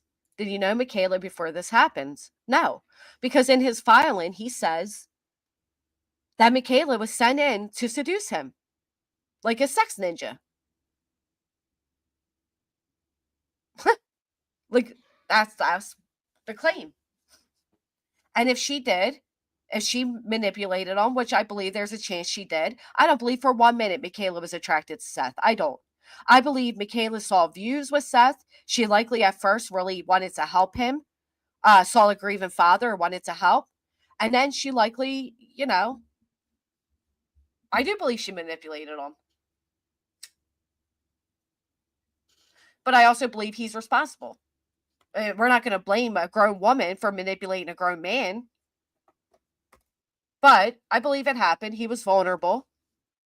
Now, could you imagine if we found out that Chris or Katie started having relations shortly after Sebastian disappeared and gave somebody $12,000 after raising funds? People would be angry. And is 1, 2, or 3 parents involved? Well, some say Seth has never really worked. I do too, Baldy. But I also believe you attract your tribe, right? Birds of a feather will always flock together. I believe in the beginning, he was surrounded by good folks with good intent. He had actual private investigators that were credentialed. He had people like Trevor Lee who don't ask for anything and go out of their way to help people. And he one by one kicked them all to the curb. He sent out cease and desist shortly after getting involved with Betty. And then it's been downhill since then. I'm not even going to blame it all on Tony. Because I believe at first Tony had good intent. I remember Tony saying we need the parents to work together. We need to get them all together on the same page and get Sebastian national. It wasn't until Betty came along that all of that changed. Now, all of a sudden, Tony said the gloves were off. All of a sudden, the police were corrupt. All of a sudden, the Proudfoot, all of it. So while I do believe that Seth is vulnerable, I also believe you attract your tribe. The custody agreement between Chris and Nina, from my understanding, is the same exact one that is used for Seth and Katie. I don't know if he pays child support. I can't pity a man that meets a 12-year-old he marries at 18 and she has Sebastian at 18. She claimed to, I don't think she claimed them. Math ain't mathin'. Betty can ruin a ham sandwich. Anyone who supports VHB and her antics, I don't understand it. Well, let me pull that up really quick. So, sucks that Dolly took them down. But, and moreover, Betty tries to sound professional and she's just not. You're no more professional than I. All right, so. Lives on with their lives. That is, they don't seem to be upset. Like you have Seth and he's out there and he is pushing very hard. When you are breathing that hard, like between sentences, calm down. It's not that serious. I believe it was up here. Actually finding out the truth about that statement and not just further speculating on other people's rumors. But once we find out, at that table, rumors. Here we go. And Sebastian were there. My understanding that only the mom and Sebastian were there. I have heard the rumors, but I have not been able to corroborate anybody else was at that table. Okay. As soon as I do, I will be screaming it from the rooftops, right? We know you will, but you won't because you can't change the facts. The facts are the facts, and the facts don't change because you don't like them. One way or another, but we are working on actually finding out the truth about that statement and not just further speculating on other people's rumors. Do you know how stupid that sounds? We're going to find out the truth on that statement and not just speculate on other people's rumors. No, the police had the truth. Seth Rogers has the truth. Seth saw Katie and Sebastian walk out of that restaurant, okay? He saw it. And then he was even given access to the audio inside Katie's car. The police have all that. Don't you all think if we found out that Chris Proudfoot was at that dinner, or if we found out that Sebastian never left that restaurant, that the police would have then immediately turned this and possibly even arrested them? I think all parents didn't know how to work with a child like Sebastian. If he comes home, they can get services. Well, that's interesting. Don't give two shits. But what's also interesting is we heard that supposedly Sebastian had therapists come into the house, right? Sebastian was receiving extensive therapy. I heard Katie speak about the different things she had to learn as a mother with a newly diagnosed autistic child. The meetings, the classes, all the things. I think she was very much involved from the moment he hit that diagnosis. I'm going to do it this way. Oh, you got to get through all of her freaking these people. Where are the tag police? Because look at this. This is just ridiculous. Look at all these tags, and then Court TV, Law and Crime, Lawyer Chronicles Olivia. She finally changed it because she used to have J's for Justice, JLR, blah, blah, blah. Now she just has these people. Lawyer I'm sure they don't even want to be tagged by you, but whatever. All right, so let's hear this particular part.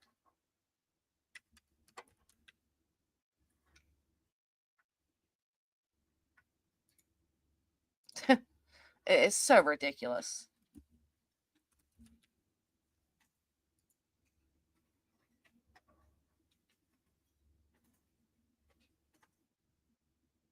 The only time the police get a big bullhorn Betty Boyle on their butt is when they're not doing their jobs. I'm sure the police are so scared of you.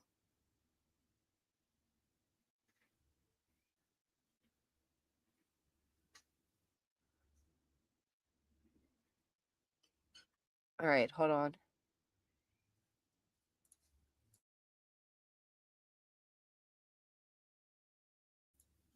I'm sorry, I'm coming. I'm getting it.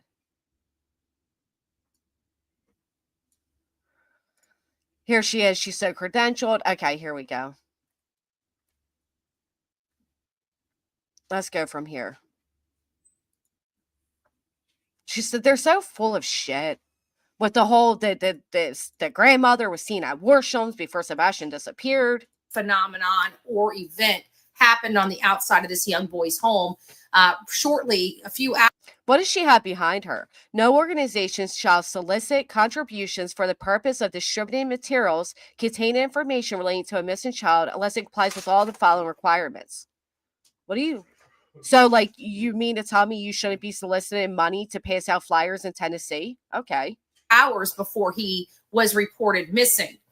We also have some information that the step-grandmother was over at Worsham's general store. We have up to 7 different witnesses. Several different witnesses, y'all. Several different witnesses. Huh. You gotta love that. That have pinned her at that store. Who are the witnesses? Silvers? Slithers? Who are the witnesses that have pinned her at that store? Her QX80, her Infinity QX80, sitting on the side of the road as early as 5:30 in the morning, some hour before this child was legit reported missing. Now, let me ask you all a question, right? You'd have to be the world's dumbest criminals if you were to be involved in the disappearance of a child and go and sit at the popular location, one of the very only little corner stores that they have. Right, 7, not several. I'm sorry. She said 7. Lucky number 7. Kind of like how many fractions she has in her protective orders. Violations, 7. So you mean to tell me that they intentionally got rid of this child and then she sat at one of the most popular locations that has cameras, right? Because she couldn't just go sit in one of the side streets in the town. She couldn't just go kind of sit by the woods. No, she's going to sit at one of the most popular stores that people go to and utilize in that morning to get their coffee and their gas and all those things. Right. Okay. Sherlock. Sure. Law enforcement. Now, another thing that we have learned is on Sebastian Wayne Drake Rogers' case is that Seth, the biological father. Let me pause for a minute because I heard Seth say again that I named him. I named him Sebastian Wayne Drake Rogers. Well, that's not quite true because the name Sebastian comes from the Never Ending Story. And Katie loved that movie and loved that name since she saw that movie. And that's what she grew up to name her child, Sebastian. So we are saying it wrong when we say Sebastian. It's supposed to be like the movie says it, but whatever. So she named Sebastian. He did the Wayne after his father and the Drake after a baby dragon on a video game he loved. Now, that would have been my first red flag, but we all have to be real. Sebastian at 15 is at an age where the sweet little boy starts to have the I know more than you attitude. And in my opinion, you can only imagine how Seth Rogers could influence it. I couldn't agree more, Tennessee Terry. I could not agree more. Was called some 11 minutes before this child was reported. Was called Seth. The biological father was called some 11 minutes before this child was reported missing to law enforcement. What? You mean to tell me that they actually called the biological father before law enforcement? Now that's a crime because when we thought that they didn't, that was also a crime, right? That was also a crime. Can I also point something out? This is why Betty keeps going, because here she is trying to cover this new case and she has 132 watching.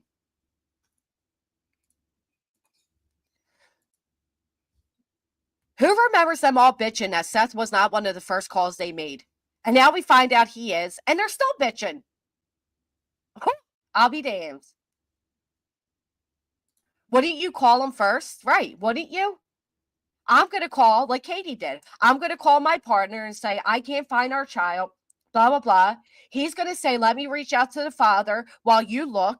We're going to hope that he's found within the first 5-10 minutes. And when he isn't, now we're calling police. I think the operation of phone calls is very freaking common. I don't see the big red flag with it. Benny sees such a red flag that she's about to not be able to breathe here in a second. That is a mind blower because we have heard from the mother and the stepfather over and over again that at 6 a.m. she walks into the child's room, Sebastian's room. Sebastian wasn't there. We've heard that over and over again. How often did we really hear it? How often did we really hear them say it? They said it freaking 3 times. 3 times Katie said, I don't even recall her giving a direct timeline, but I recall her saying, I woke up to see where Sebastian was.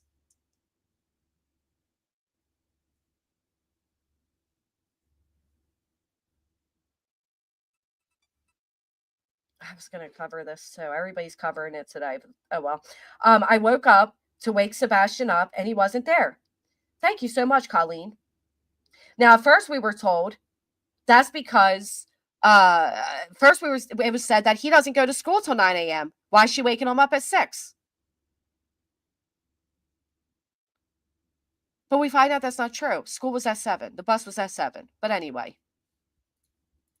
She looks around the house for about 3 minutes. She picks up the phone and calls her husband, which is over in Memphis, Tennessee, allegedly at his job. Well, he didn't start his job until 6:30 that morning. Are you sure about that? Are you sure about that? How was Sebastian really named? That's how Sebastian was named. Sebastian was named after the Never Ending Story. You know, the little boy with the book. I want to tell your audience about that arrest that happened with your daughter. Which one? Snack bar. Which one? You mean where my daughter was physically assaulted? That arrest? What, 18-year-olds don't ever get in altercations? You want to come in here being a doxer? Am I trashing a parent right now? Can somebody tell me, am I trashing anybody's parenting right now? Why don't you get a life, Glenn? You're so pathetic. You obsessive freaks. You're pathetic. Absolutely pathetic. Why are you looking up somebody's child anyway? Do you think there's something wrong with you for doing that? But no, I'm not trashing a parent by any means. Unlike all of you, I don't sit here and pretend to be a perfect parent. Matter of fact, I've stated time and time again, I am far from a perfect parent. But something got you jealous. You made a whole account to be a doxer. Aren't you cute? Aren't you cute? I'll tell you what, I am a better parent than. I'm a better parent than Betty, who doesn't have children. I'm a better parent than probably 50% of the people you watch. They're doxers. That's what they are. It's a doxing account. Courtesy of our friends at night. So he was going up the crane about the time he was calling this into law enforcement to report this child missing. He had to be up at the top of that crane at 7 a.m. She's so not being honest here. She's not being honest at all. I'll tell you how she's not being honest, because the private PIs that were hired by Seth Rogers even confirmed Chris's whereabouts the morning of. Slithers confirmed the morning of, and the tip line confirmed the morning of. So what I could easily do is pull up what the tip line told me, and the tip line will tell you yourself that Chris was within inside the gates at 5:30 a.m. Now, you mean to tell me that the tip line that we're the closest to Seth and Tony was lying? Or is Betty lying 9 months later?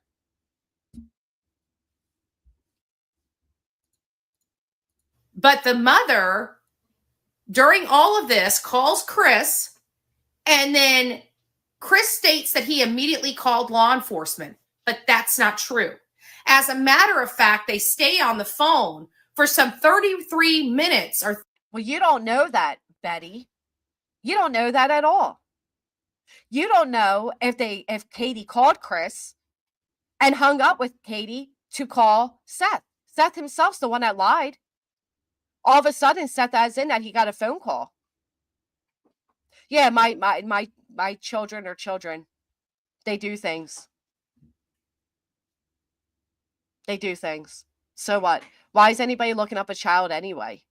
And it wasn't an arrest, may I add. It was not an arrest. It was a citation. She was never arrested. And I've spoken about that several times. I've told everybody several times how my daughter was being assaulted by the same group of girls several times, and nobody was doing anything about it. I've spoken about this. This is no secret. This is no withheld information. Not only that, but nobody's entitled to my children's personal information by any means. Because unlike the people that you're used to listening to, I don't use my children as a grift or a shield here on YouTube. So you don't know nothing about their personal business because it's not yours. How about that? 30 minutes before they ever even call the dispatch line, the non-emergency Sumner County line, because we know they didn't call 911. But what we did not know in this case is that they actually call Seth before they call 911. Well, why didn't your buddy Seth tell you that then, Betty? And what's amazing is Betty got this information from no other than a quote-unquote hate channel.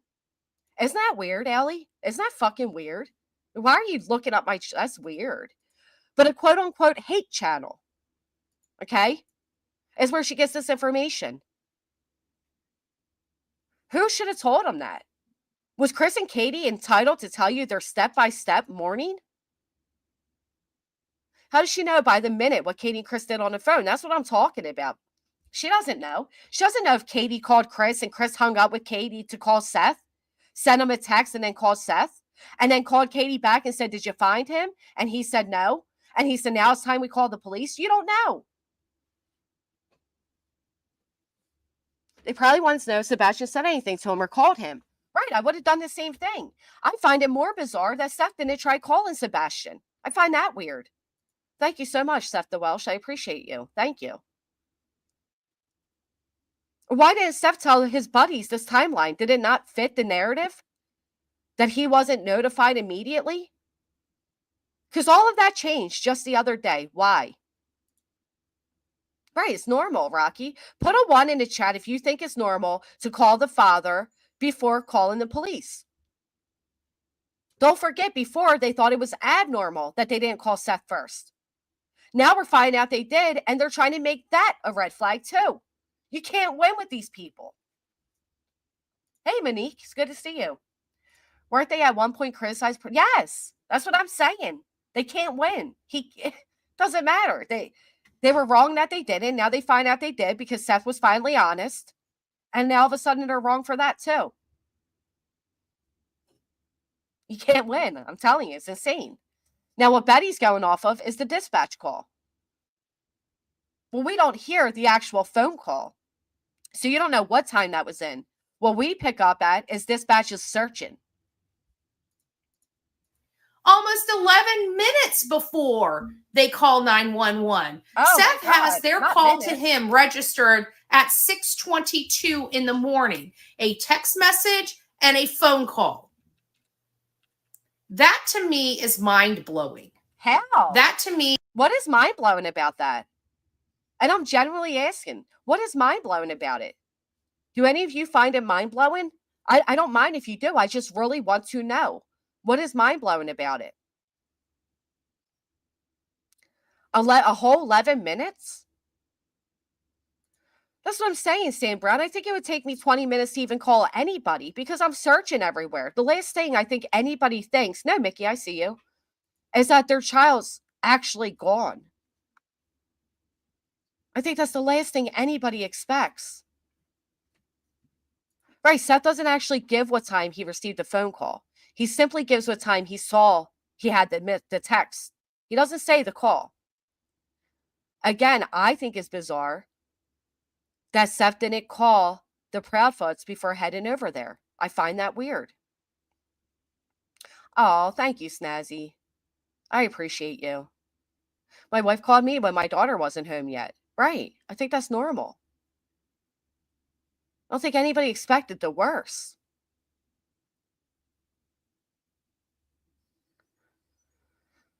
He only said it was a missed call. Then he called Chris back, and Chris told him, don't be mad, blah, blah, blah.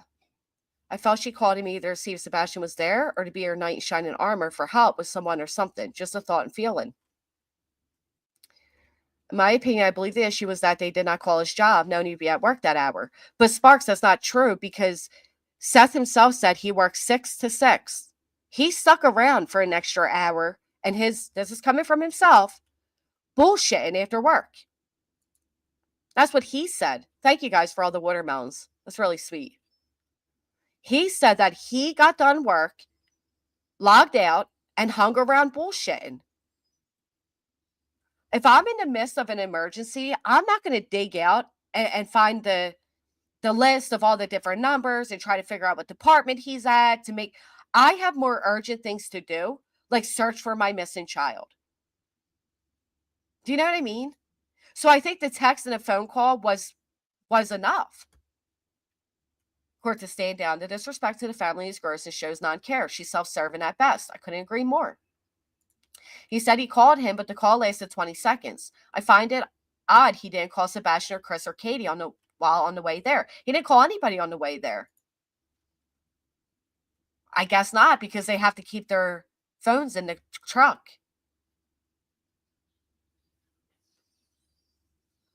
Seven to 7. And why did he say,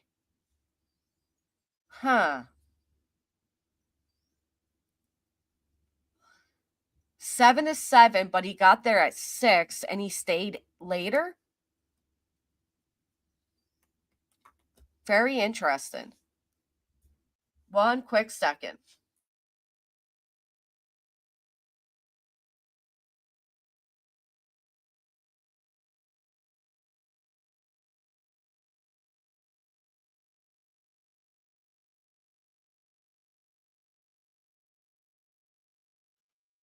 Can we do a favor? Can we drop a potato in the chat for the resident stalker?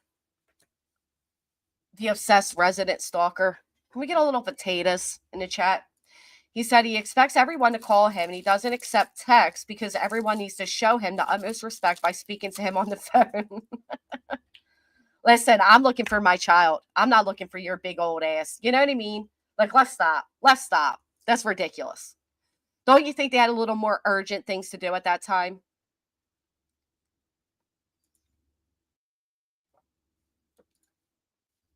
Let's pop over here really quick.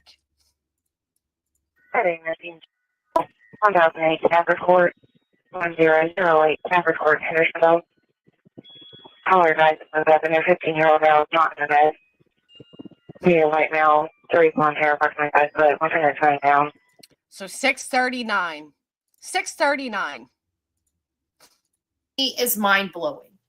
When did they have time? And was the mom still on three-way at the time that this call to the to the father happened? Why does it Because matter? allegedly she was on the phone the entire time. And I want to ask everybody, Where did they state that she was on the phone the entire time? The only thing I recall they stated, the only thing I recall them stating is that they three-wayed to call in. I don't recall them ever stating that they were on the phone the entire time. Oh, Lucy Wren, thank you. Isn't she precious, Autumn? Isn't she precious? A busybody, nobody, Heather. Likes to stalk and dig in people's lives and torment them, and just a full of hate cures. I don't know.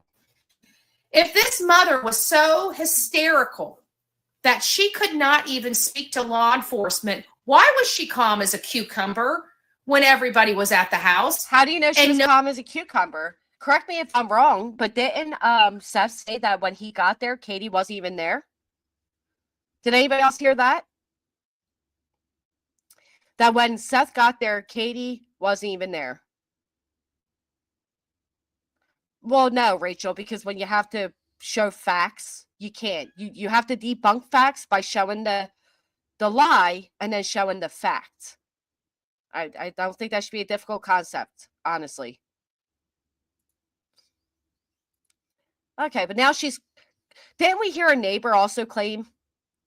Didn't Bobby claim that the neighbor was driving her kids to school? They saw all the commotion on the street, and they got out and asked Katie what was going on, and she was frantic and told their whole story. Matter of fact, didn't Nina also acknowledge that when Chris called, Chris was frantic? Huh. Right, right. That's my point. So she wasn't there, or she was there and shoved the phone. But this is a good question. Why was Seth calm? Why was Seth calm enough to sit in a car for 10 to 15 minutes? I'm sorry, 5 to 10, not 10 to 15. 5 to 10. 5 to 10 minutes. He sat in a truck just studying everybody around him. That's weird. no hysterics at all. No hysterics. But yet she was so hysterical, she couldn't even speak to law enforcement when her husband called the. You know what I find to be hysterical? Somebody shoving a phone in somebody's face sounds like hysterics to me. What type of hysterics are you expecting? I don't know. I mean, non-emergency line on three-way. oh. A lot of people, there's a lot of questions that can't be answered. So Can I just say, I've always said this, and I know a lot of you strongly disagree, but I don't think Betty's an ugly woman by any means. I think Betty can be very pretty. I seen her one time do an interview with Morbid. She was all decked out. She looked really pretty. But the photo she's using on her backdrop is not very flattering. I don't know if she has like anybody close to her that can tell her the truth, but that is not a flattering photo. I know she tried being cute with like the cocky face, like face, but it really doesn't look good. It really looks silly. Should pick a different picture.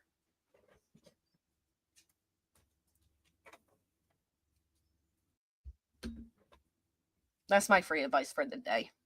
Yeah, what a great neighbor. Just give out, evidentiary value and tell things that the police asked her not to tell. And, great neighbor. Great neighbor.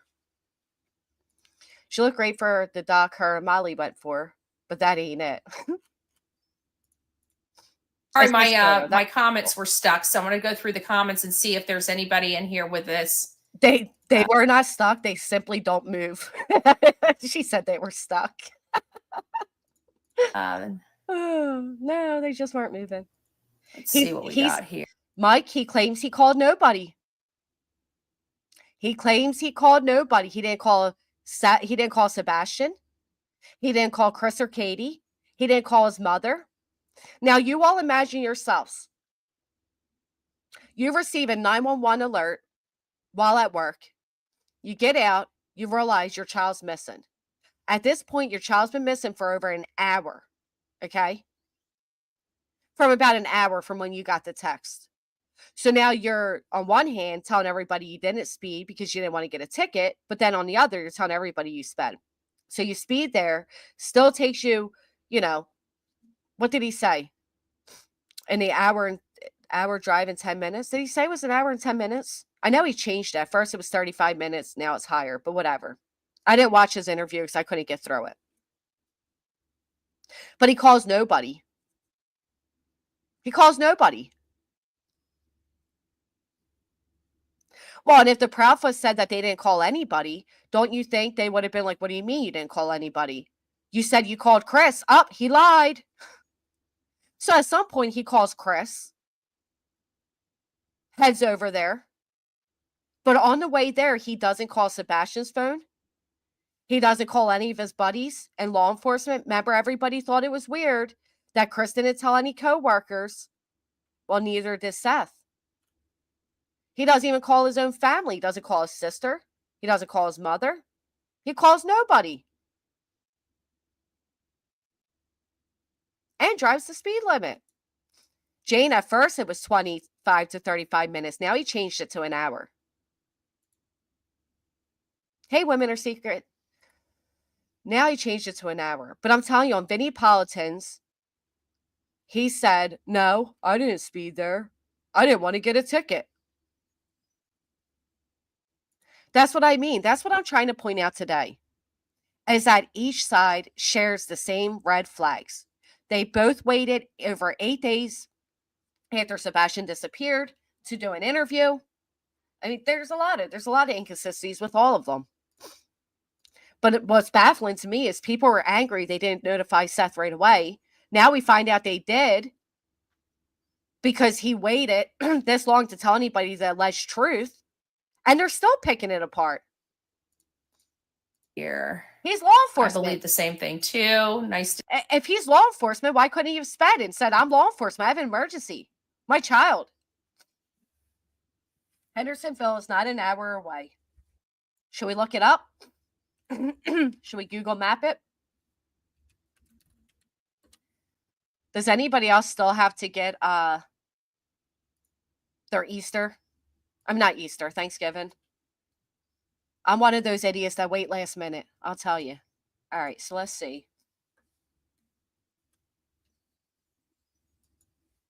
Davison. Correctional facility.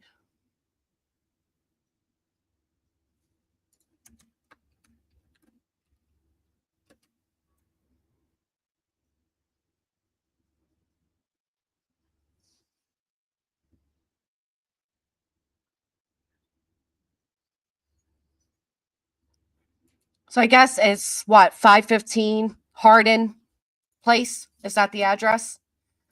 Yeah, I'm not alone in that. Dumpster juice is a fan description over incognito. None of the godparents were called. Nobody was called. I'm sure there is a lot of traffic in the morning, Petra. I will say that. So I think we need to put that in consideration as well.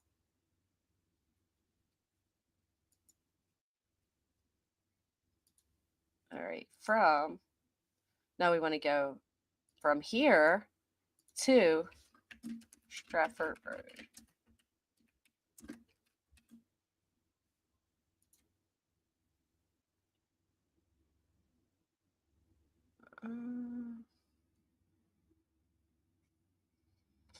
Well, we ain't walking, we are driving.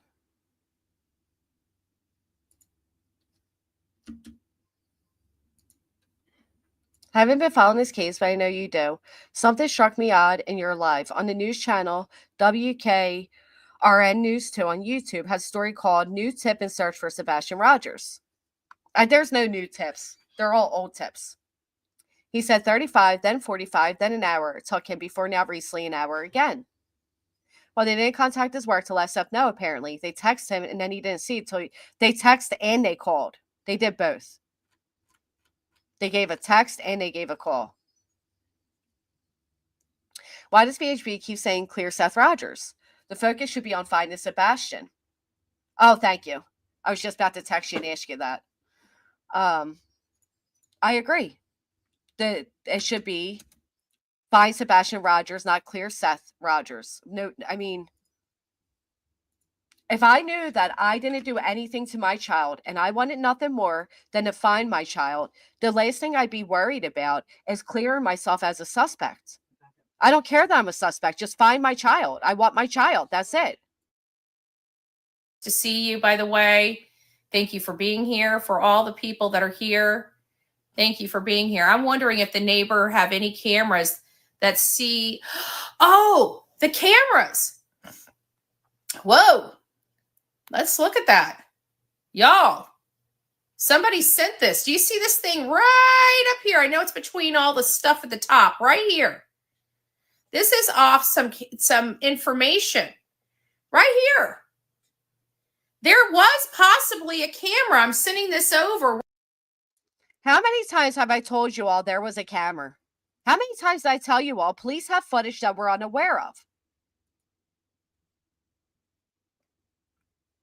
I mean, honestly, these people are acting like this is breaking news and it's brand new and nobody knew. And we asked the Proudfoots, did you have cameras? And he said, as part of an investigation, which tells me, yes, we have cameras.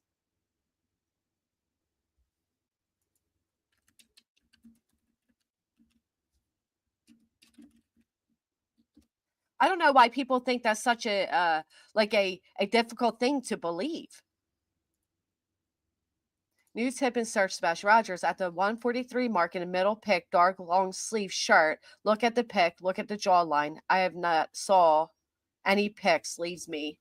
That's the picture that I have as the thumbnail. I put that as my on a community tab because I found it weird too. She's a buffoon. I do believe that there's footage that we're unaware of. I believe that. I don't think we're entitled to it. And I think that drives people nuts.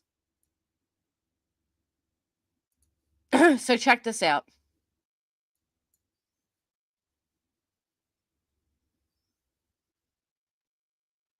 "24 minutes. That's on a Saturday. Okay. I'm sorry, that's on a Monday at 12:53. So let's see if we can do. Let's say we're going to leave Tuesday morning. We know it was a Monday, but I can't go backwards. So let's say we're leaving at 7:05 a.m. Typically, it would be 22 to 30 minutes.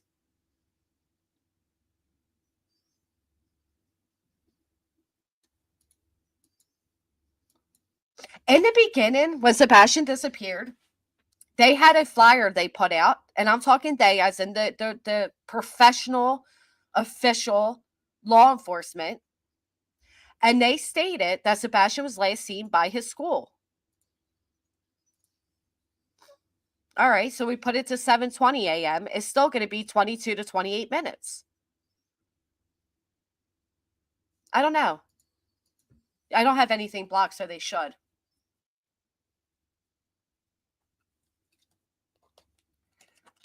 You guys can see that, right? Right, and I think the other thing is people are grossly overestimating the ability of Ring cameras. You ever see the properties near their home?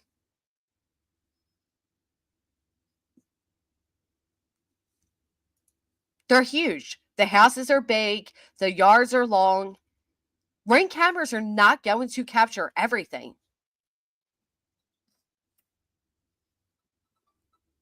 Yeah, I don't believe that's true that they had cameras in the kitchen to make sure he wasn't grabbing snacks in the middle of the night. But I do believe they had cameras, and I do believe there's footage we're unaware of.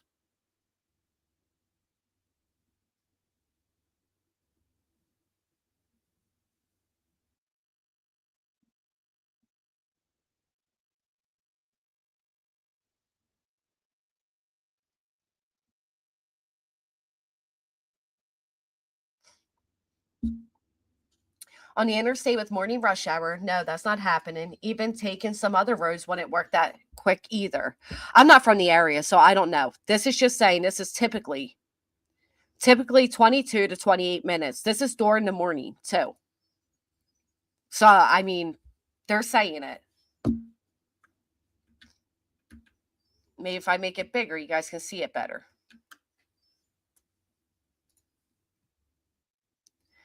For 7:20 a.m. on a Tuesday. Should we change it to a Wednesday? Same thing. Thursday? Yeah, same thing. Now, if we go to a Friday, it's a little bit, less time. Saturday, less time. Now we go to a Monday, and we're adding minutes to it. So, I don't know. I thought they were accused of having cameras installed after Sebastian went missing when they were receiving death threats. Who knows? These people, listen, you think I'm telling the public if I had cameras or not? Especially if I'm involved in what people are accusing me of taking my own child's life. You think I'm going to come out here and tell you all the truth of what type of protection I have in my home?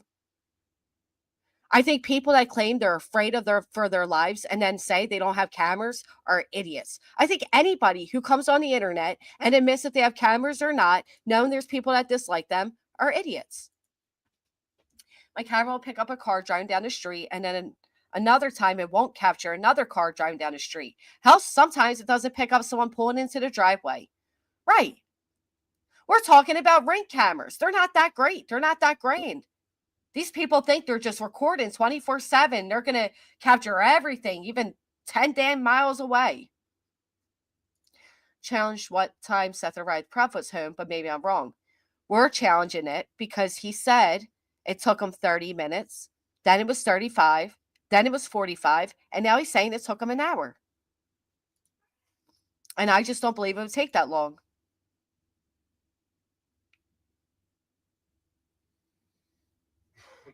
I'm telling you, Lockdown, I said the same thing. And you think if Chris and Katie came out early on and they brought up Summer Wells, people wouldn't be like, well, that's weird. The only parent that brought up Summer Wells is Seth Rogers. Also, it's temperamental. It picks up cars on the road, but not the postman. 25 to 35 minutes tops. All right, well, he's saying it was an hour, so what can we do about that? Let's see what Betty's breaking news is. Stalking the Proudfoot's home. Is that a camera? Maybe it was installed after the fact, when they needed 4 protective orders. We're doing some investigation on this right now. We're doing some investigation on this right now. You believe he arrived earlier than 7:20?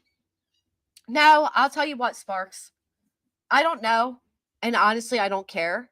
I just find it weird that somebody keeps changing their time. If Chris Proudfoot came out and said it took him 3 hours and 16 minutes, and then he said, you know what, it took me 3 hours and 30 minutes, and then he said it took me 3 hours and 45, and then he said it took me 4 hours, people would be having a fit. So I find it bizarre that that's exactly what he did. When did Seth tell his parents and his sister, where does his sister live? Because she set up the GoFundMe day 2. Seth said cops took his phone day 2, so he couldn't even tell parents Sebastian was missing. I thought the GoFundMe was day 3. I agree, Petra. It's very aggravating.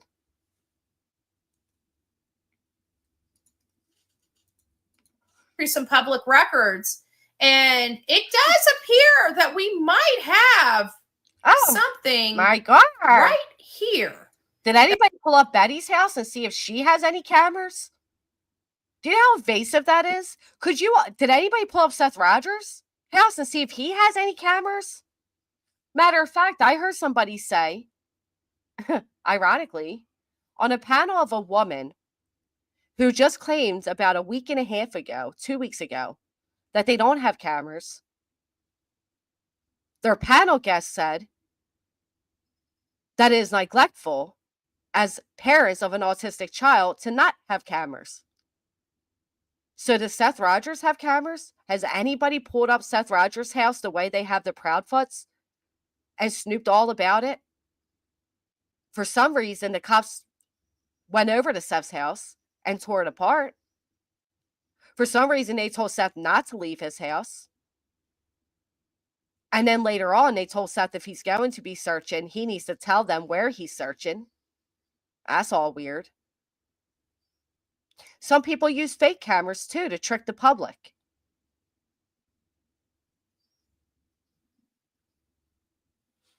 I agree. Runs with scissors. It's weird. I do feel like the cops effed up here. I do. Now, Chris also brought up Summer Wells when speaking about parents and missing children. But the cops didn't F up on purpose, right? They believed the phone call that they had a missing child, that they had a child that left their house. How were they to know that 9 months later he wouldn't be found? I think it would be crazy if every time a missing child call goes in, the police come out and do full-on forensics. I think that'd be weird. I think it'd be weird. Right, and Buzz VHB cover the exact same stories. I know, because they're like the exact same person. That was pointed Yes, out they by do. another They content do. creator. So I would, I'm going to go back to Zillow and see if I can find this because, I always worry when I don't know where the photo came from. I always worry about people manufacturing information. Okay. So she's going to go back to Zillow and look up the Proudfoot home again, which again, Zillow was prior to them purchasing the home. So I don't think it'll make a difference, but this just brought me back to something. Let's talk about the scratches, the quote unquote scratches on Chris Proudfoot's arm. Let's take a look at that.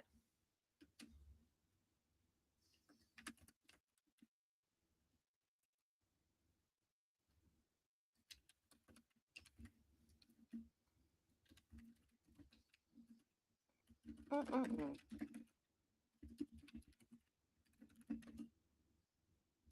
All right. Now we all know that the photo they have of Chris where they're saying there's scratches came from this. It came from this interview. So here's Katie. Have awareness because if you look, he's got chocolate milk on his face because he didn't wipe it off at breakfast. It's funny like that. They look like two different kids to me, but here's the interview. Does anybody see scratches or bite marks? The same, not calling 911, same way they called the different counties. I can misdirection. Doesn't look like real child in photo. Well, I know of a YouTuber who claimed instead of calling 911 that they called their police station directly and nobody blinked an eye to that. So why is it bizarre here? Why is that bizarre here? Fun fact, I made breakfast that morning. We had a good time. We were laughing, we were joking. He talked. I'm gonna look at this from the perspective that they're guilty. Okay.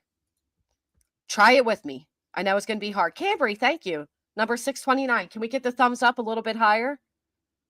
There's 5,050 people in here. I think we can get a little bit higher.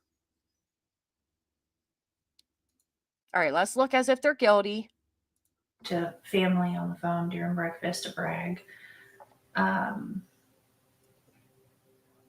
We went and picked up our niece. Yeah, I got a call, and our niece. Yeah, All right. So first red flag I'll point out is the props. That was likely Olivia that said, let's do the props. But I also give them credit for having Sebastian's photo. That's something Seth Rogers never does. Seth Rogers never, ever shows Sebastian's photo. He had a big blank wall behind him. He could have put it up. Now what he does is he does green lights while he's streaming. It's bizarre. Show your son's face. But whatever. Right here, she does tap his leg. we went and picked up our niece. We went and picked up our niece, and she taps his leg. Why? Why did you tap his leg?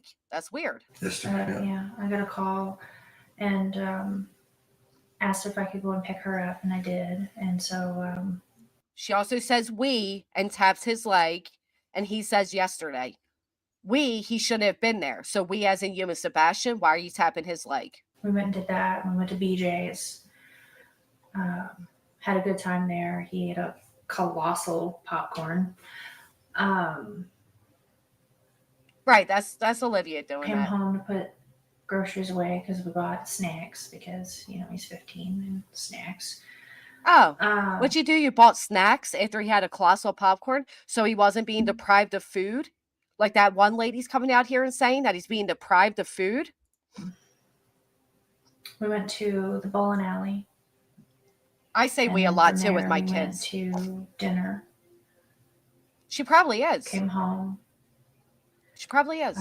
He took out the trash because that's his chore. He takes the can to the end of the driveway. Can I ask you all a question? Because I keep hearing people say that it was a really big day and that you would have a really big day with your child if you knew you were going to get rid of them. Do you guys really consider going to the bowling, shopping, food shopping, and then eating dinner a big day? Because we do that almost at least twice a month. We went to the movie theater the other day. Then we stopped and grabbed dinner. And then I ran into the Acme afterwards. I don't find that to be that bizarre. I don't think that's a big day. I think the only people that call that a big day are people that don't do shit with their kids. I'm sorry, I'm just going to say it. I think it's very normal to take your kids like to bowling or the movies and then stop and grab dinner. I think that's normal. Who calls that a big day? I think that's bizarre. Seems like a normal weekend, right? A big day is, we're going to an amusement park and a water park. And even then, it's not like that big of a day. That's weird. Oh my goodness, Andy. That's why we do the matinees, because they're 25 or 30% off. But yeah, the theaters are expensive. Very expensive. We went to like 3 places. What's so weird about that? We went to Walmart, the mall, and out to eat all in the first half of our day yesterday. Right. I don't think that's weird. Yeah, Bonnie, that's what I was thinking. Seems rather normal. Right. The people who don't do shit with their kids because they're streaming all day, they're the ones like, oh, that was a big day. Ooh, 9 okay. o'clock. Told him to go to bed. And he's come out of his room where he was playing, and he said, all right, good night, Mama. Good night, puppies. Love you. All right. I'm not going to lie. I find that weird. Right. That's a weekend. I find it weird that she said he came out of his room where he was playing and says, good night, Mama. Good night, puppies. I think it's a little odd. I mean, again, it's painting a picture of a younger child. I don't know. I just think it's not likely Went to true. bed. Or my kids are just different. Be both. He was doing something in his room because about an hour later I heard some noise, and I was like, I don't care what you're doing in there, but go to sleep.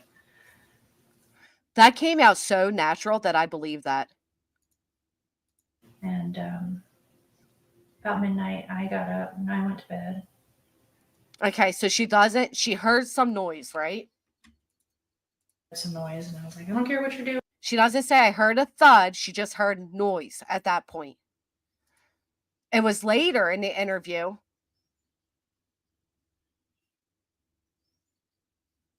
Yeah, but I think that's weird. I think that's weird to consider colossal popcorn and a steakhouse good food. Pampered and, you know what I mean? I just don't think it is.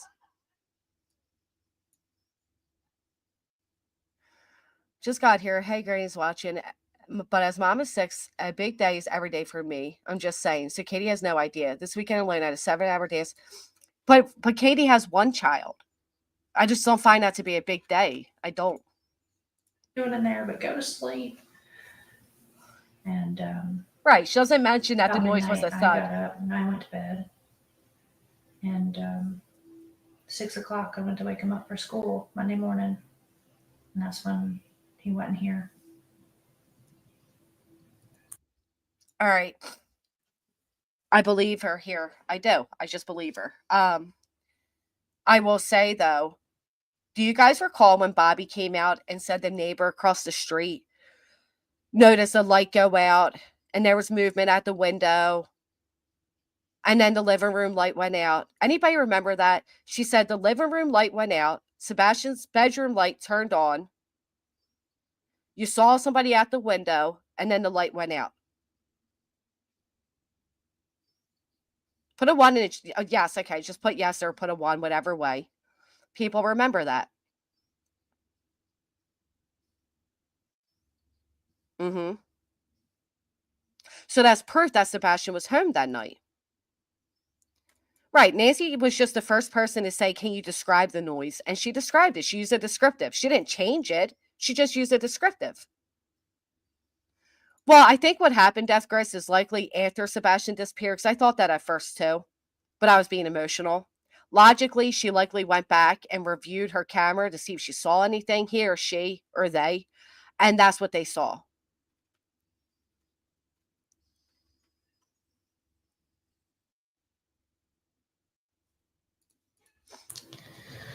What was going through your mind at that point? Like, what were the feelings that you were feeling? To censor myself. Holy freaking crap, this can't be happening. Where is my kid? Yeah. Choice words were used. Where the like, fuck is my kid? Where the F is he? Right.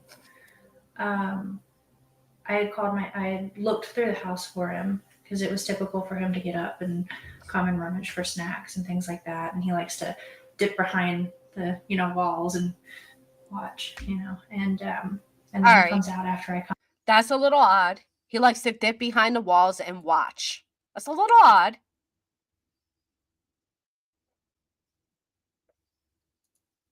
I'm back and he likes to scare me.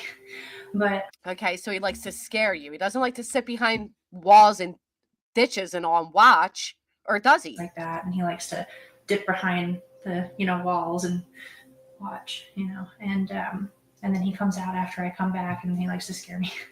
But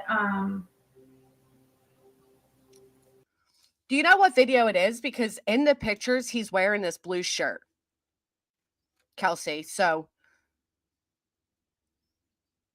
my Facebook's logged out, so I can't even go to it. But I do know that it was the same shirt. All right, let me pull it up this way. Oh, yeah, the jump scares. Oh, my goodness. After I looked, and I mean, mind you, all of this took place in like 1 minute flat. But I didn't see him in his room. I looked all over. I ran through the whole house. I looked out all the doors and windows, and I was like hollering his name. And I picked up the phone and I called my husband, and I said, I can't find him. And he said, what do you mean? I said, he's not in this effing house. I can't find our son. And I jumped in my car and I drove around the neighborhood and I drove over by the school, and he's already at this point I was like hysterical and I was crying, I was screaming, and he was like, three-wayed. He three-wayed law enforcement. And so he three-wayed law enforcement. Not that he three-wayed Seth Rogers. He three-wayed law enforcement. Telling them like our son is missing and we don't know what's going on. And he was like, go back to the house. They're on their way. And I drove back to the house. And 20 days later, we haven't found him. I drove back to the house. So listen to that again. Three-wayed. He three-wayed Brandon. And he was like, three-wayed. He three-wayed law enforcement, and was telling them like our son is missing and we don't know what's going on. And he was like, go back to the house. They're on their way. And I drove back to the house. And 20 days later, we haven't found him. God. Yeah, I can't even imagine now. So they say, get back to the house. All right. So they got back to the house. I'm still looking for the pictures. Hold on. I know I showed them the other day. I'd like to know which was first, because if the news one was after this, then the scratches happened after Sebastian went missing.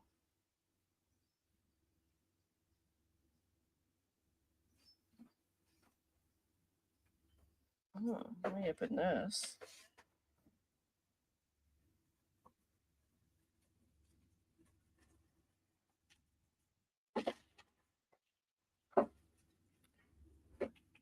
She finished the exact thing she was saying anyway. Nick and his poker table bullshit. All right, I'm getting closer. Here it is. All right, so it was the news interview, Kels. Thank you.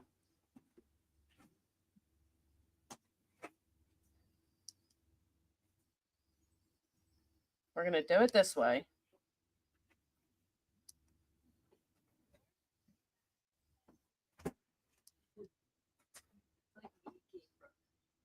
I don't know how people don't see that this was so photoshopped.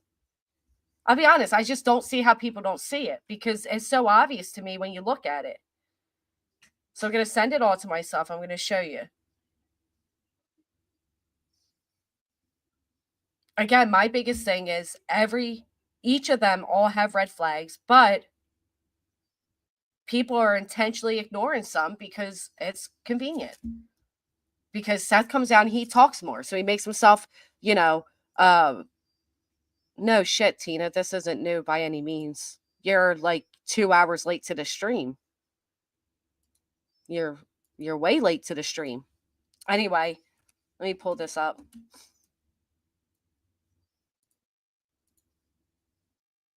Tina's just figuring out where she's at, so give her a moment. All right. So here are screenshots from that interview, right? You don't see anything on his arm here. You change the color of the photo, brighten it, lighten it. You don't see it. But then somebody did this. And I'm sorry, but you can see that this is Photoshop. Look at it. Again, where's the marks on any of these? Where's the marks?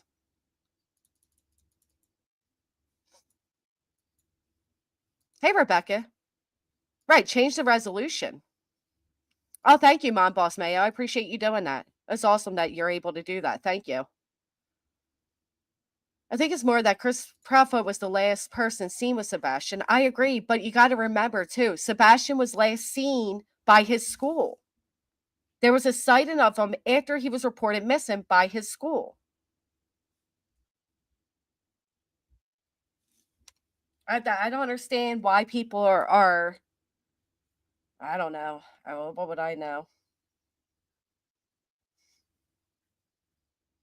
What would I know?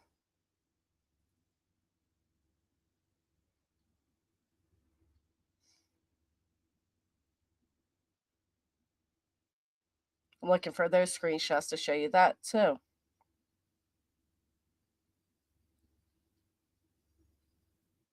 This for immediate release that they keep putting on their things is so stupid. Like, for immediate release. Why are you putting for immediate release when you're releasing it? That's like the dumbest thing I've ever seen. Does anybody else agree? Like, if you're releasing something publicly, obviously it's for release because it's released. Do you have to put immediate release? I mean, it's the dumbest thing I've ever seen. For immediate release. What do you think that makes you sound more professional? It's just you sound stupid.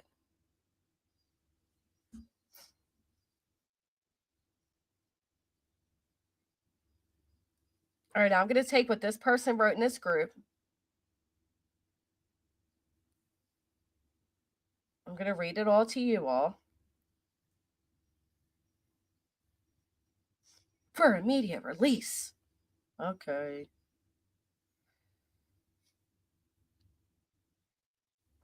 Yeah, they look different, don't they? Nonsense. It's almost like, I don't know, they weren't there.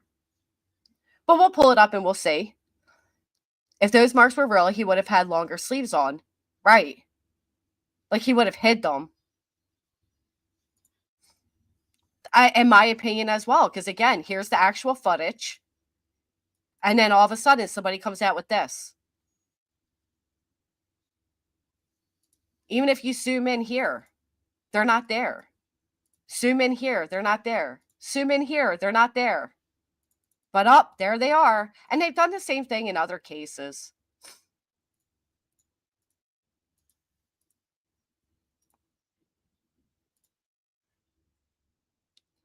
All right, so Nick Barris. The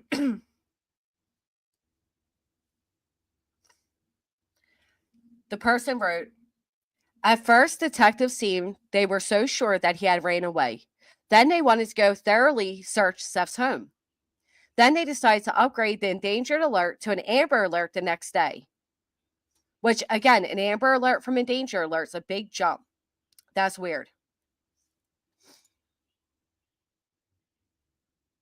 Then, on March 3rd, they changed to wanting footage of any movements, vehicles, or individuals from Sunday afternoon through Monday morning. Sounds like detectives had some ideas forming in their mind that Sebastian did not just run away. And here's from TBI. An amber alert based upon additional investigative information developed during the search for Sebastian, an amber alert is now being issued. Weird.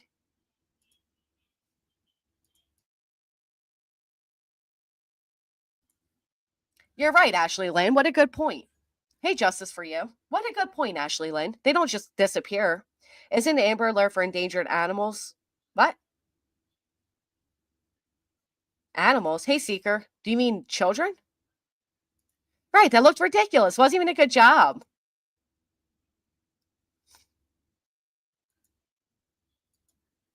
I mean, I can look up his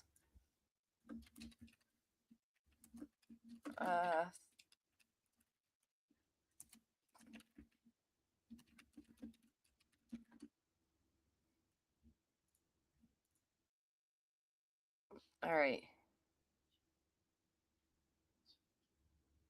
So she sits down with them. Right now. I just want my baby to be okay. I don't know where he's at. Mom Katie broke down. Anybody see the scratch marks? Anybody see them? Scratch marks, anybody? Now let's see the time frame of the interviews. So Olivia was 8 months ago, and the news was 8 months ago. Scratches that deep would not disappear that quick.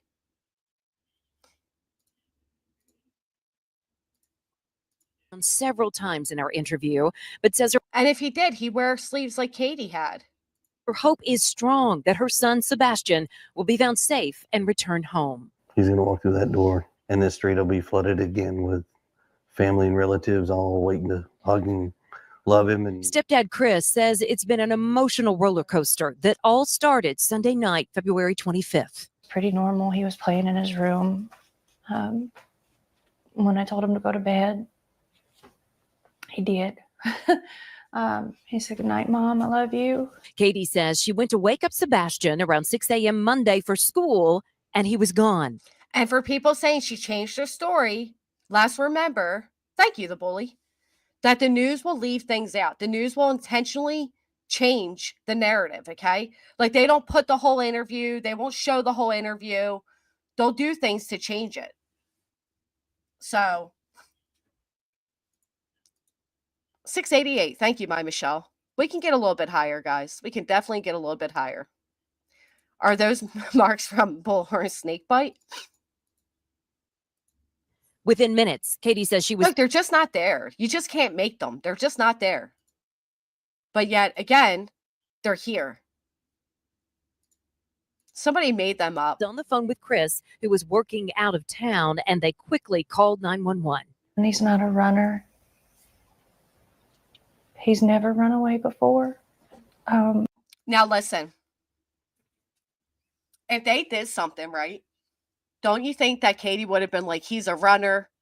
He runs all the time. He's always, Oh, that is to be fair, Sparks. But I usually judge Seth off of live streams and panels. But I agree, the news does do that. Thank you, Jaded. Let's get some hearts in the chat for Sebastian.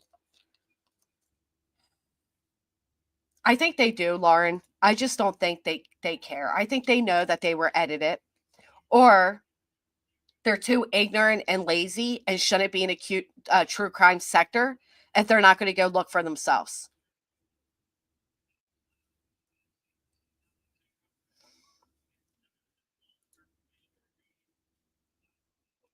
Where'd I see the comment? Yeah, we need at least 800 likes so Griffney J and BHB have reason to be jealous with their measly little likes. Is that what they get, 800, Andy? I don't even look at their shit. If Amber Alert involves a vehicle, why didn't they release a car model? You know what I think, Scooter? I believe that the quote-unquote flashlight videos, I do think there's a car there.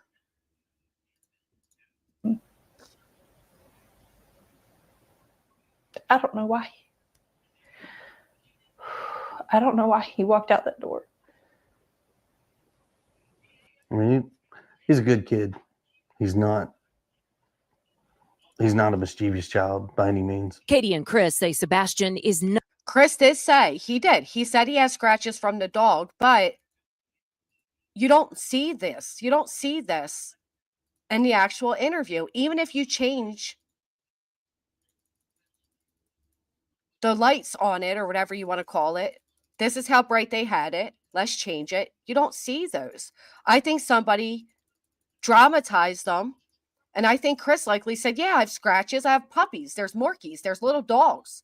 I don't think he realized they were accusing him of those giant marks.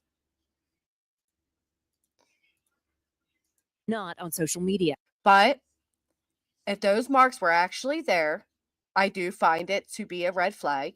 Just like I find Seth's sudden old shoulder injury hurting again to be odd.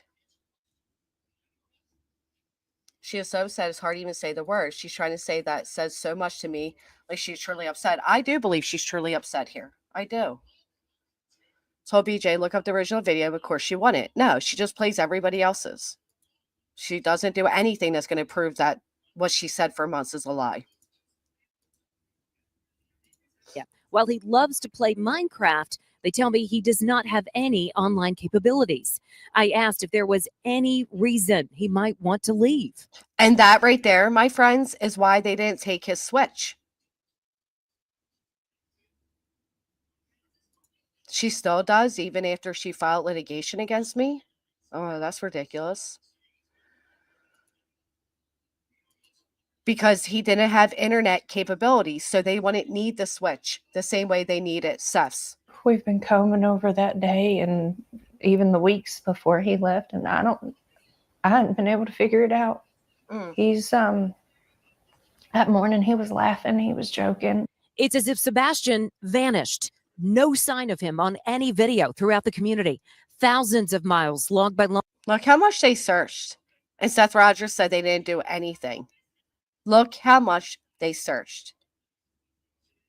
Well, nothing makes them hate more than your girl being supported. So if you haven't, please take this moment to hit the thumbs up. It'd be greatly appreciated.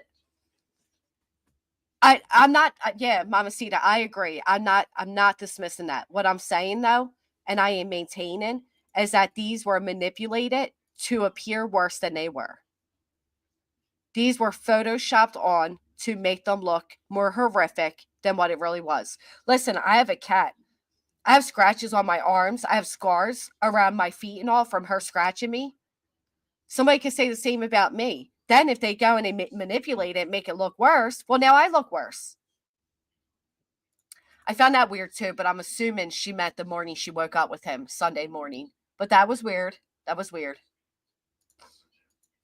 Look at all this. Law enforcement, canines, helicopters, even dive teams, and no sign of him. Chris. All those resources, and they're being told they didn't do enough. Chris and Katie tell me they've been harassed, people pointing fingers at them. You're not in this situation. You don't quite understand. I wish people would step back, take a different wide open view, and not assume what they know. It's just better to stick to the facts. Are you both in the clear? Well, what do you say there? I think that was such a good answer. Huh. I can tell you that Mom, myself, and the father have worked very fully and cooperatively with myself and the father. Look at that. Chris even adds in that Seth. He could have been a jerk and said, Mom and myself, but instead he says, and I do find it weird that he calls Katie Mom. I'm not going to lie. I think that's bizarre, but he's used to saying that to Sebastian, right? Like, go tell mom, get mom, whatever. But I think it's interesting that he even clears Seth in this moment. Such a bad guy that he even clears Seth. In the clear. I can tell you that mom, myself, and the father have worked very fully and cooperatively with all agencies across the board. We have anything that they've wanted, we have provided. What do you want to say to Sebastian? What do you want him to hear from you right now? That we love you so much. Can you believe that creators actually stopped this and analyzed the alcohol on that counter? Can you believe there are people that did that? That analyzed the alcohol on this counter? Because being an adult and having alcohol in your home makes you guilty. Having a wine rack makes you guilty. Right now. That we love you so much and we want you to come home and you're not in trouble. You to come home and you're not in trouble. And we want you to come home and you're not in trouble. I'm going to say the way she closed her eyes when she said, "You're not in trouble." Now, I'm not a behavioral specialist. I'm just a nobody. But the way she closed her eyes when she said, "You're not in trouble," it's a little odd. They use emotional manipulation to emotionally manipulate them, to brainwash them. That's why they did an us versus them. Nothing keeps an audience feeling included other than hate. Hate bonding together is what bring people together. So in us versus them, now we're a team. We got to beat these bad guys. And that's why they started calling us right before they filed this freaking lawsuit. They started calling us the hate channels, and they drilled it into people's heads, the hate channels, so that they would give a negative tone to all of us and their audience would fall for it. Now they're all included, they're all part of, and they're beating the big bad hate channels. You know, there's people that were just so mean to Seth Rogers. When really we weren't that mean. Not any more mean than these people were to Chris and Katie. I'd say we were less mean. Anyway, I was. I don't know about TikTokers and other people, but I know there were far more people who treated Seth Rogers way more poorly than me. And we want you to come home and you're not in trouble. I believe her. That rockin' is self-soothing. I think she genuinely feels this. I think this came from her soul. They said she never pleaded. She never pleaded for Sebastian. And we want you to come home and you're not in trouble. You guys noticed that Chris shook his head at "we want you to come home." When she said "you're not in trouble," he stopped shaking his head. Because I think he disciplined Sebastian a lot. Now, Katie did tell me that even though Sebastian does have autism, he is a smart teenager. He is highly functional. Are you fucking people listening? Have autism. He is a smart teenager. He is highly functional. They say if you see him, say his teenager. He is highly functional. They say if you see him, say his name, say Sebastian, and he'll respond. He'll at least acknowledge you. And I can tell you, this is my home. This is my community. Woo. Highly intelligent. If you see him, a smart teenager, he is highly functional. So why I bring you all to the question I've been asking, I'm going to sound like Tony Mathis. The question I've been asking from the beginning, but seriously, I bring you all to this and ask, why have we been presented so many conflicting ideas about Sebastian? Why are we told on one hand that he's an incapable, like the mindset of a 10-year-old, and then on the other, we're told that he's very capable, that he's smart, that he could beat folks in chess, that teachers even acknowledge that if you didn't know he had any diagnosis, you wouldn't know at all. Wow, Angela, thank you so much. Good evening, Granny and Chatters. I'm just dropping in to say hi. Sadly, I'm working late. However, I'm here to show my support and friendship. You're doing a sterling job, Jess. Thank you. Wow, thank you so much, Angela. That's really sweet of you. I pictured him helpless and young. Put a 1 in the chat if you've gotten this idea of Sebastian being younger than he is, less capable than he is. I feel like that was done with intent. Hey, Bat Brat. Winos. I have a wine rack. My daughter said, great, and he's going to think we're winos. You as well, crazy chicken lady. Thank you. No, I don't judge adults for having wine racks and alcohol. I never liked alcohol. Seth is the one who said he acts like a 10-year-old, not a 15-year-old. But then yet Seth said that he would cook. Sebastian would cook. Sebastian would get his coffee ready. Sebastian would guess when Seth was going to be home. Sebastian would go in the driveway and wait for him. Sebastian would stay up all night if he wanted to. Sebastian stayed home alone. Which one is it? A lot of ones. I feel like it's been misleading from the beginning. Because they're not, I don't think they're up-to-date videos, Coop, Go, and Poop. That's my whole point. I feel like we have been given a image of Sebastian that's not consistent with who Sebastian is.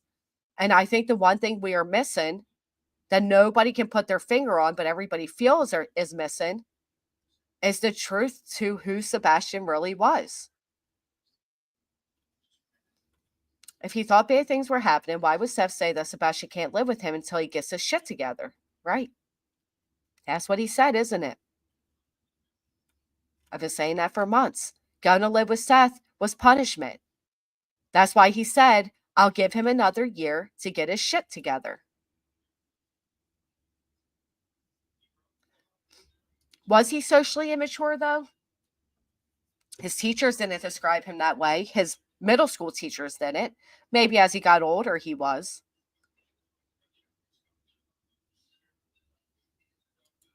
Yeah. Seth didn't say that. Chris and Katie said in an interview that Sebastian was 15, but had a mind of a 10-year-old. Chris and Katie may have said it as well, oddball, but Seth did say it too. They both have said that.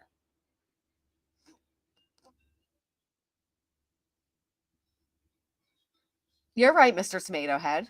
That's a fair thought. That probably was intentional, but not nefarious. Play up the autism to bring attention to the case, and people wouldn't assume he's just a 15-year-old runaway.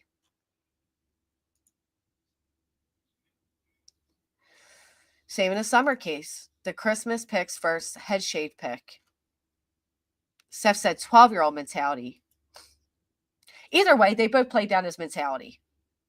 But then, didn't Seth just say last night that he was scientifically mature? I don't know.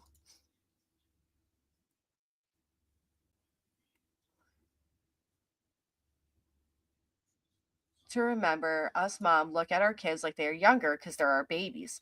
Right, but it was actually Katie who made him appear. And of all the parents, it was Katie who gave the image of Sebastian being capable, being a teenager, being highly intelligent. She's the one that said he was starting to grow a mustache. So out of all of them, I feel like it was Katie who gave us the most honest look into who Sebastian was. And I'm going to go as far as to say that's likely because, in my opinion, Chris and Seth were used to overpowering them. That's what I'm wondering. Are more people, as a younger looking child, going to grasp the hearts of people as opposed to the teenage boy that he was? I mean, if you look at this image, this image, this image, and this image, it's a lot different than what this image looks like. I just think that's a problem. Yeah, he's going to be turning 16.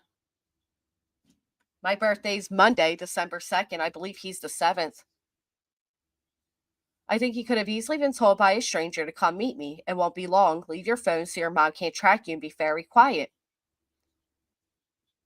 You know, the flashlight video, I've always stated, Breaking Chains, that there's a very good possibility that that video shows Sebastian going to meet somebody, both parties having a flashlight, As Sebastian got closer, he got a bad feeling, and the flashlight going back towards the house was Sebastian trying to go back towards the house. The other person's flashlight drops because they went and chased him and ultimately made his drop. I don't know. I mean, that's a possibility. There's so many possibilities. Interest them and prefer not to socialize, mostly to keep to themselves. Well, he didn't have a chance to socialize anyway.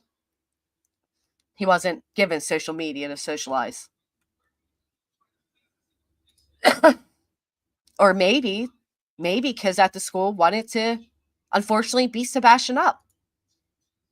Maybe Sebastian did something that has somebody really pissed off.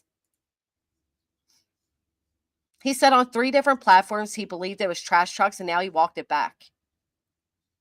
Wrongly saying my missing someone's autistic to escalate public attention.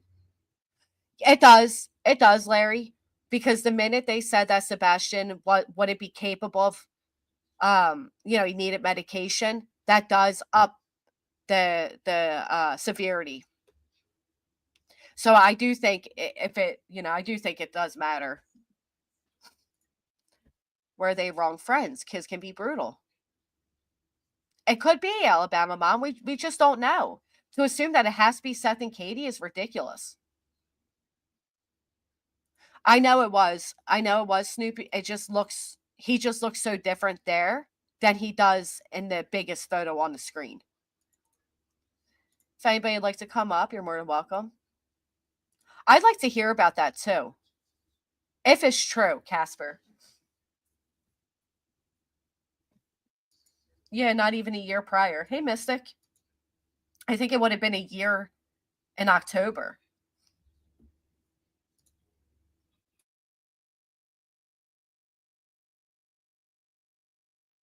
I think they started, Odin Girl, I think they started running, speculation. And I believe that's likely what Chris wanted removed. Like, stop allowing the speculation. I didn't leave that. Saw the comment you left on YouTube asking if Sebastian was a bully. That is so messed up. He deserved to be sued. You show me where I ever wrote that comment. That is such a lie. And the fact that you would pay me $5 to say that, send it to my email right now, you liar. I've never said that. And why would that be so messed up? You don't think 15-year-olds are bullies? Don't be ridiculous. Send me the screenshot, you liar. I deserve to be sued for asking if a kid could be the bully? First off, you sound stupid. Let's just start with that. You sound stupid. Asking if somebody was the bully is enough to be sued? So what if he's missing, clone? Well, that doesn't mean he can't be a bully, but I never said that. You sound stupid. You sound really stupid. You are. And you're triggered. Look at you. Excessively writing. Show everybody how triggered you are. You sent me $5 to lie on me, and now you're triggered writing. Me get right with God? Highway to hell. Satin? I don't like satin. I don't like the feeling of it. Man, you're so triggered you can't even write correctly. Calm down. Are you okay? Are you all right? Titanium is weird because you were a little bit ago. This person's really upset. I don't think they're okay. Anyway, for anybody wondering, I never wrote that comment, but it's not that bad of a question to ask. Oh, we're almost birthday twins. It does seem like a threat, doesn't it? I never called him. I never did that. I didn't do that. Never happened. You need help. You'll be okay, though. Take a break. Do you know that not all people... so ridiculous. Yeah, because I never said it, but that's okay. They can make up all the lies in the world. Even if somebody did question that, if you ask that question, you don't deserve to be sued for asking a question. Gucci, that just shows your immaturity level. I'm Gucci. Oh, Gucci, bruh. You sound fucking weird. I'm the one that's going to have a countersuit, so I'm also Gucci, bruh. I know. Thanks for the $5 towards my lawsuit. Stop the cat, bruh. Oh man, that is hysterical. Yeah, Gucci satin. They'll be okay. Oh man, I love it. You know who else is being sued? We all saw your house. What does that have to do with anything? What does that mean? We all saw your house. So what? What if you did? What does that have to do with anything? You sound really upset. Are you okay? I guarantee that's the same person that came in with the other name. They couldn't get us upset, so they're trying so hard, but they're triggered right now. Well, then that's not true. You didn't see my house because first off, my house is blacked out on Google, so you can't see it. So that's a lie. Secondly, it's weird that you would even claim to see my house because, well, why are you looking up somebody's house, weirdo? And yeah, I do need money. I do. So thank you for sending me $5. I don't live in a shack. That's the dumbest thing I ever heard. I thought I lived in a basement or a shed. Glenn, you are so transparent. Like, even when you try to come in as somebody else, you're so obviously you. Do you know this grown man threw a fit because nobody bought his birthday wish list? It is a threat, and they keep threatening me. Oh, really? Because you're Gucci? Gucci, bruh. I'm Gucci. Everybody hit the thumbs up so we can be Gucci. That's okay. I'll let them show them ass. Let them show the type of people that support these people. It's a satin shed on the highway to hell. That's all right, Caddy. You know what? This is the environment these people started. This is what they did by doing this stupid, frivolous lawsuit, this injunction, by creating this us first them mentality. They have created maniacs like this that come in, they threaten my children, they look up my children. Now they're threatening me, they're looking up my home. This is what they did. That's why they intentionally doxed everybody. And every time these commenters come in here and they show themselves, they just add themselves as another exhibit in my countersuit. So there's really no reason to block them because let them show themselves. It helps me out in the long run. And that lawsuit, it helps. So let the Gucci trigger person. Now I asked if Sebastian was taking advantage of others. I never said that either. I thought I asked if he was the bully. Now I asked, was Sebastian taking advantage of others? Oh, wow. Where'd I do that? You're such a liar. What a shame. Anyway, moving along. Let me pull this up. You see how they lie? Like they couldn't present proof that I ever said was Sebastian a bully. So now they're saying was Sebastian taking advantage of others? Well, in what way would I ask that? Taking advantage how? Where did I ever say that? You claimed the last thing was screenshotted too, and it wasn't. You're a liar. It was never stated. And now I'm questioning if these things are written somewhere. I want the person to click my name and prove it's me because there are sick, obsessed weirdos such as yourself that will now go leave that comment impersonating me. So you better make sure whenever you take a screenshot of a quote unquote comment that you screen record that it leads to the person's name because I don't trust you shiesty motherfuckers, especially ones that go as far as to fabricate emails and frame somebody as a racist. Okay? I don't trust any of you. Exactly, Goody. So anyway, Colonel belongs back over in Betty's, who likes to stalk people's homes despite having restraining orders. So let's finish what the unhinged woman over here is saying. Happens, especially with photos and it being blurry. Anybody can do just about anything with a photo. So I have to go to legitimate sources and corroborate this. I just got this yesterday and I have. Anybody can do anything with a photo. They sure can, can't they? Right, Gucci?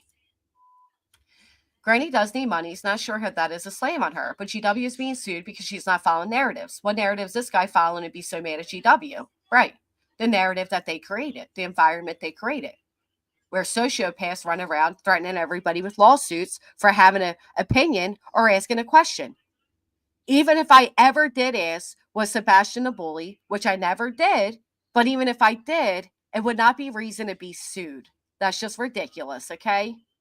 You're allowed to ask questions. Let's stop the bullshit. Not done that, but talking about cameras, you know, there is a possibility because this right here surely looks like it's something. I don't know what that something is, but it I can't play that song just because of the lawsuit, Andy, but I wish I could. definitely looks like like something. And we don't know what this is, but it's something that looks like something that looks like something.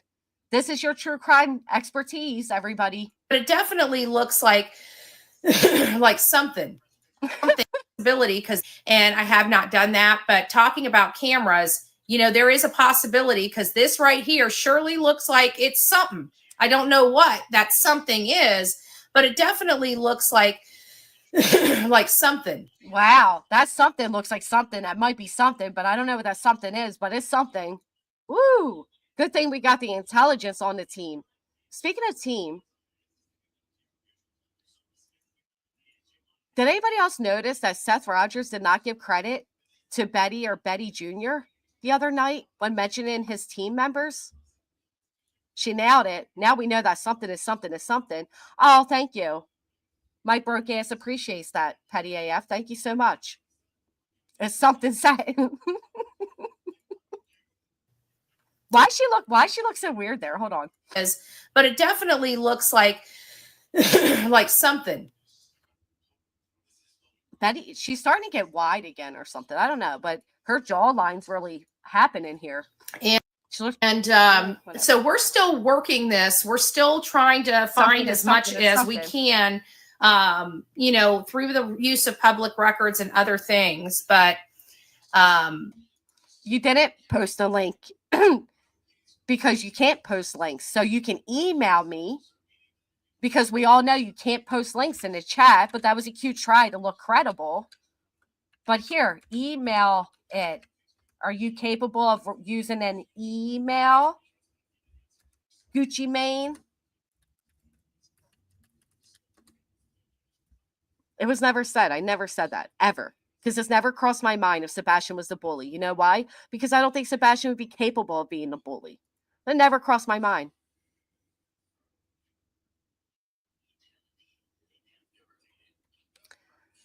Wait, what? Was Sebastian a bully, or was Sebastian a bully? What was Sebastian taking advantage of others? Why do we automatically assume Sebastian was so innocent? Is that why they used photos when he was much younger? Some of that sounds like what I would write. But that's suable, even if I did. Was Sebastian taking advantage of others? What does that mean? Why would I ask, was Sebastian taking advantage of others? That's my own comment I'm reading, is it? Here, I'm going to type my name in the chat so we can click it.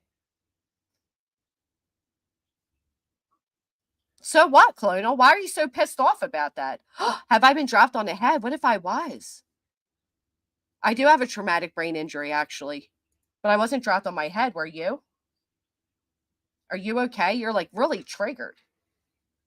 I think you should be okay, but you're really triggered. I think we need to pray for you.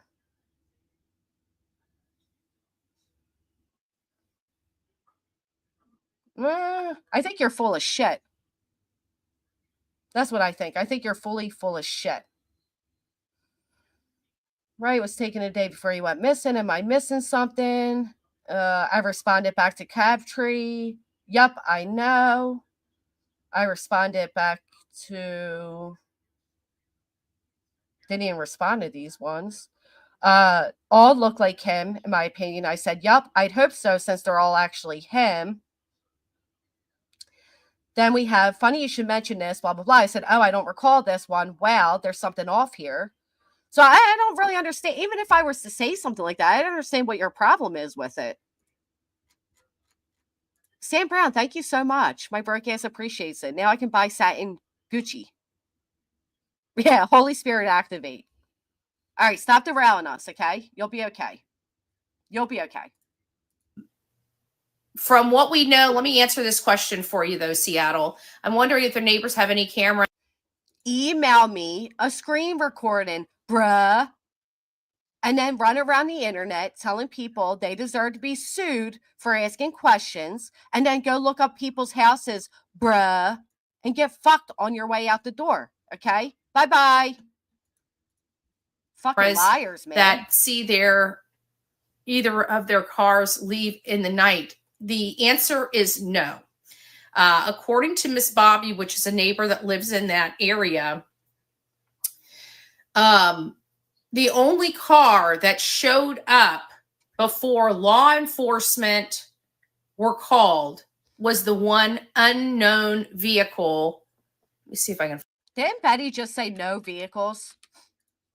That area is no. Either of their cars have any cameras that see either of their cars leave in the night. The answer is no. According, I know, LuTube. These people. First off, I don't know if the mods can go look and make sure there's not an odd account of me on my own account. I'd appreciate that. But I'm looking, and where I respond to people, I don't see that either. So they'll be okay though. BJ stands for Betty Jr. I don't have time for their derailment. Like, who comes in here and says, I looked up your home? And then I said, you can't look up my home, it's blocked. And then they come back in and they say, it wasn't always. So what, you stalked somebody prior to this injunction being filed? You sound weird.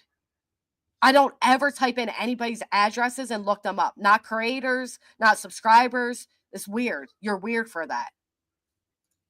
to Miss Bobby, which is a neighbor that lives in that area. Get on, Michelle.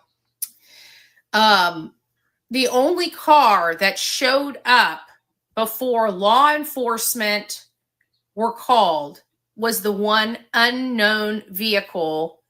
Let me see if I can find it. I might still have it. It might take me a little to get to it because it's probably way back in my photo. Way back in my photo reel. Make it a little bit. If you have that many photos of somebody else's business, that's concerning as well. Like, just stop. But it was at one unknown car, the unknown car. And I don't even know if I have this. The unknown car was not unknown. The unknown car was an Uber driver. Police have come out and they stated that all of law enforcement, that every vehicle that was in that town in their little, community that night has been accounted for. It looks like a rain sensor to me, not a camera. If you had an in-ground sprinkler system, sometimes you have sensors on your house. So if it rains, your system doesn't go on. That's interesting. Huh. If this will even, there it is. The unknown car. Now this has the overlay.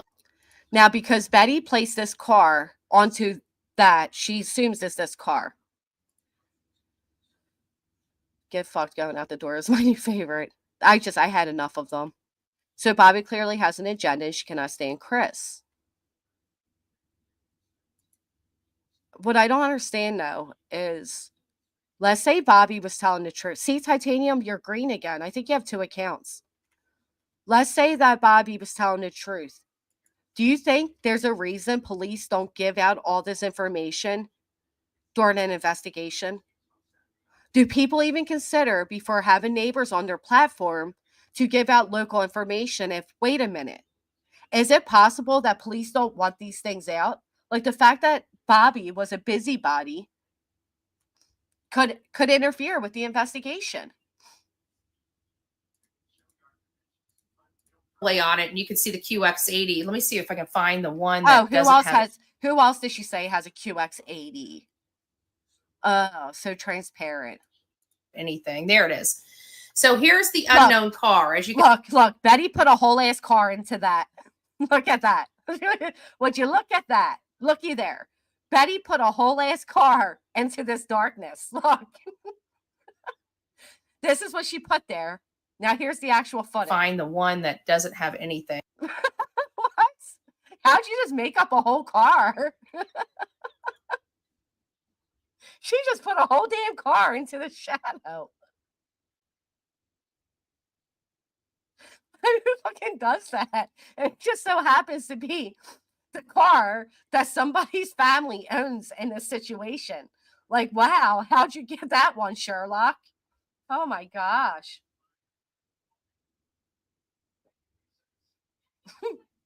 It's so weird. Does anybody else see that vehicle there? You can't see shit. You can't even see anything.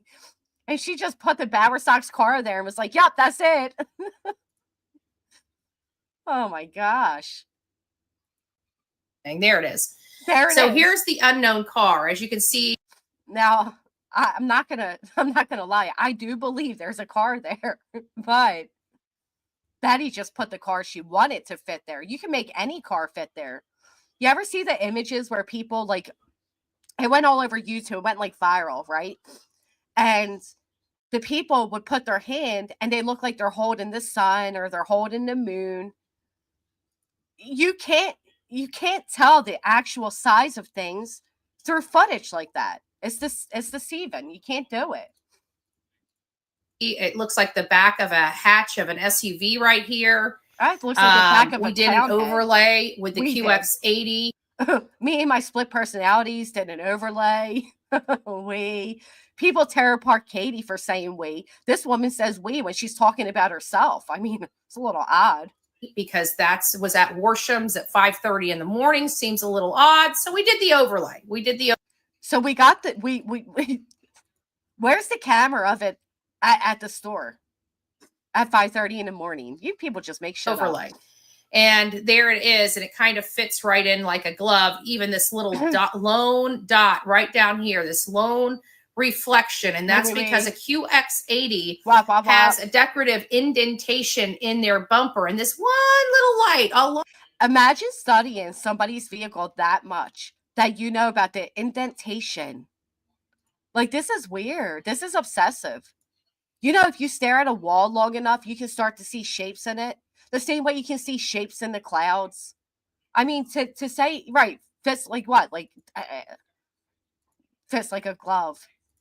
Lone little light. Let me show you again. This lone little light right here actually fits in this decorative indentation in the bumper of a QX80. Wow. But here's the unknown car. This is what we hear is the only vehicle that showed up on that road before this child was reported missing. Now, there were a couple cars that left there. So you guys, the Bowersox, Mrs. Bowersox, went to Katie and Chris's home. She kidnapped Sebastian, and then she sat at the most happening, popular, busiest place there ever could be. Because that's what people do. They don't try to escape the scene. They don't leave the town or the city or the state. No, they go sit at the store where everybody gets their coffee and their gas in a small town. It's pretty, and yet the police still didn't catch them. All these red flags. Their property, including the mom's. The mom told us during the Chronicles of Olivia interview that she left her house to go search for her son and went up and down the roads of their community. But according to I once was watching a TikTok and seen a peen in a green screen. Jake Hells, welcome back, my friend. Thank you. All right, I got to hear what she's saying here. And went up and down the roads of their community. But according to eyewitnesses that caught the movement on camera, state that the mom backed out of her driveway and immediately exited the community toward the school. And what's wrong with that? Just because she exited the eyewitnesses, there were eyewitnesses. Oh my God, I think she's so full of baloney. But we have to remember, there was, according to about 7 eyewitnesses, a vehicle up at Worsham's, which was just on the other side of the school. 7, like the amount of violations she has. Jill, thank you so much. Okay, I'll take a look. Thank you. So does my car. So does many cars. Up and down roads, yet no camera footage. There is footage of Katie searching for Sebastian that morning. So I don't know if that has anything to do with this or not. Oh, no. But it's just definitely big red flag. Cause for a little bit of concern when it comes to the well-being of Sebastian Wayne Drake Rogers. I find it bizarre that she always has to say Sebastian Wayne Drake Rogers. You know who was the first to do that? The first to do that was JLR. You don't have to say Sebastian Wayne Drake Rogers every time you say that child's name. That's bizarre. Yeah, I'm just adding one for good luck, UA, because I want to doubt she has another. And then to say all of that and say, well, I'm not sure. No, of course, because it's just not true. It doesn't happen. It didn't exist. It's not real. There are people that went to Warsham's early on and got the footage, and the Bowerstocks were not seen on footage at 5:30 a.m. It's just not true. It doesn't matter how many times you say it. Actually, it does. You know, that's what commercials do. Commercials intentionally repeat the name of the product so many times to brainwash you. That's like what these people do. They say it so many times to brainwash you. It's absolutely ridiculous. Because we clearly have some weird activity on the outside of his home just hours before he was reported missing. I think there's been weird activity outside of that home for sure. But I think it comes from this lady and other YouTubers. And that's got to be a concern. It's definitely a concern for us, but it's got to be a concern for law enforcement. Betty considers herself elite, right? Us. And again, she's speaking about herself because the Greed team did not acknowledge you, Betty. I know that has to hurt. But when they did their stream the other day and Seth was acknowledging his team members, he did not name you. I don't know when Betty and Betty Jr. are going to realize that they were just useful idiots and a loud piece for them. And now you're nothing more than a liability. Put a 1 in the chat if you think Betty and Betty Jr. are liabilities to the Greed team. I just think they're major liabilities, and I think they know it. And as well, we're also noticing that there's been a change. You know, one side of the family feels like Sebastian's case, like law enforcement isn't doing enough for Sebastian's case.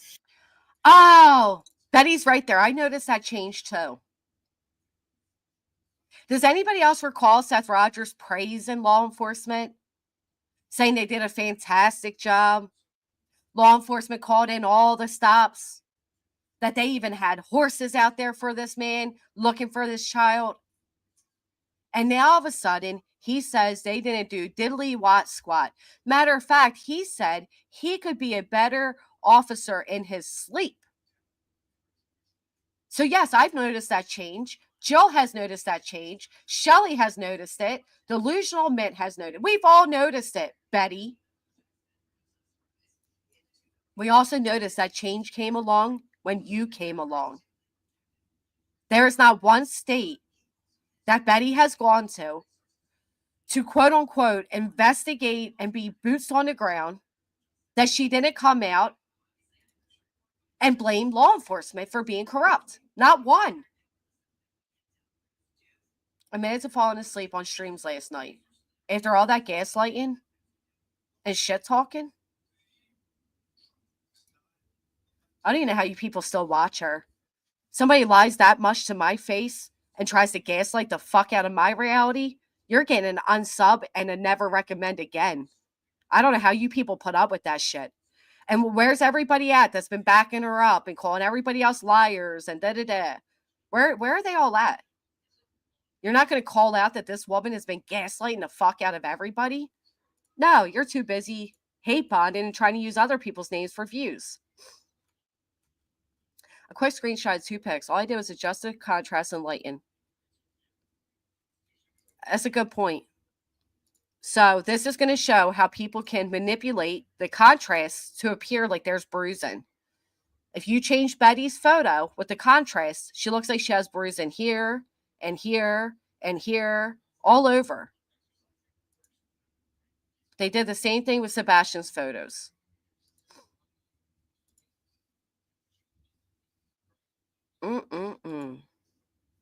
They did the same thing with Summer Wells. Oh, and the trash truck was actually a trash truck. The way the light is shining under her face, she looks like a character from Wrong Turn. You're wrong for that, Venice. Griffney the gaslighter. I can proudly say I'm not subbed and don't go into her chat over Griffney's. Having it over 2 years. That's right, Blue Eyes. I don't got time for that. Why did Sean go home to see Sebastian was sitting on his doorstep? Artist Creek, he didn't even bother to call anybody. All right, let's say he did know Sebastian didn't have his phone. So he doesn't call Sebastian's phone. He doesn't call Chris or Katie. He doesn't call his mama. But you don't even call your neighbor that you're so close with? You don't even call her to say, hey, Sebastian's missing. Can you keep your eyes out, see if he comes to my house? No? Okay. Yeah, I figured, Jackie. I don't blame him. Dolly's now being accused of trying to have somebody's life ruined. Putting somebody's life in danger and ruining their income. Imagine if I sued everybody who made even a simple, one of the first off, two of Brittany's mods would be first on my lawsuit. But imagine if I sued every single person who's ever criticized me and accused them of endangering my life and harming my income. We'd be in court all fucking day. Logic is a lost skill. I think some have never had it. I think a lot of people run off emotions and not facts. And they do it on purpose. They do it on purpose. Not on his way there, he didn't, Sparks. He did it after, but not on his way there. Right, so many emergency vehicles, he couldn't even park at the house. So many people there that when he pulled up, nobody even acknowledged him. We all know that hurt his feelings. Woe was me. Who's accusing DV of ruining their income? Literally, Davis fame, I'll let you take one wild guess. They are a victim of everything. Most of us, they scream corruption before they actually did. I love it, Feisty Nana. Which reminds me, I'm going to start doing little short videos or like live streams or whatever. I don't know which. On like just different things. And I hope you all show up and come out and, there are people who think their feelings, nothing wrong with that, is being able to be more self-aware. Well, sometimes it is wrong to think solely with feelings. You don't think logically when you're overcome with emotion. He was able to walk right in because he was wearing a uniform. That's kind of creepy. In this case, saw an active PO on Sean. She did in CA, but not now. I don't believe she does. There were other counties there. That's probably why he was not recognized. Right. Feelings are not facts. I don't know. I don't know how many people would pull up to a scene where their child's missing that's flooded with law enforcement and sit in their truck for 5 to 10 minutes. I mean, think about that. When you're really into something, right? Like when you're watching TV or, a YouTube video and an ad pops up, think about how long 30 seconds feels. Think about how long a minute feels. Now think about sitting inside your truck for 5 to 10 minutes while your child's missing. I find it bizarre. I wish that I know people support Seth because he is the one who's mainly out here and he works really well in the public's perception of him and whatever, and I get it. He is a father missing his child, all those good things. But I do wish more would open up their eyes to what has changed, the inconsistencies. Gerthy went on and on about how dare Dolly speak in Seth's stream, then was told it was not the real Dolly, then says, oh, well, he's done bad stuff before. Oh, and it's my fault. Well, I remember, first off, how dare she say, how dare anybody do anything? How dare you tell people what they can and can't do? When Dolly had his heart attack and I made my post, I shit you not, PJ, it was shortly after I made my post that she then made hers that was almost verbatim to mine. And the minute she got in a fight with you two, what did she do? I even made a post wishing him well after his heart attack. Yeah, well, did you do that for public recognition or because you genuinely meant it from your heart? He has that way. Too many people get in his ear. If he had not done that, might be Chris and Katie, he would still sort of have a relationship to find Sebastian. Do you think the damage is done? Do you think they could ever work together? Somebody told you you're just like Dolly? Really? I don't think I would be able to put the car in park before. That's what I said. That's kind of like how I drop my kid off in the drop-off lane. Seems like a lot of parents haven't figured that one out yet. But like you just kind of like slow roll and drop. I'd be like that. It wasn't even him. That's the point. It's like they raged and it was not him. Hey, my bad. She went in deeper. It's weird, right? Because she can never be wrong.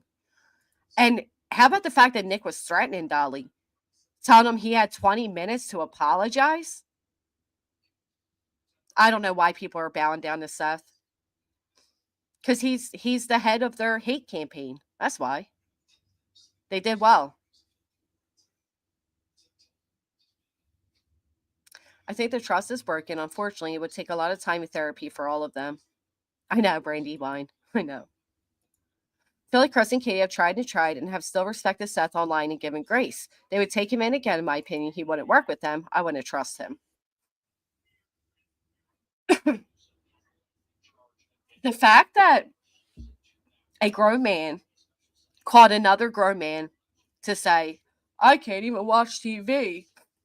I can't even relax in my own home, tells me the relationship between them, the dynamic.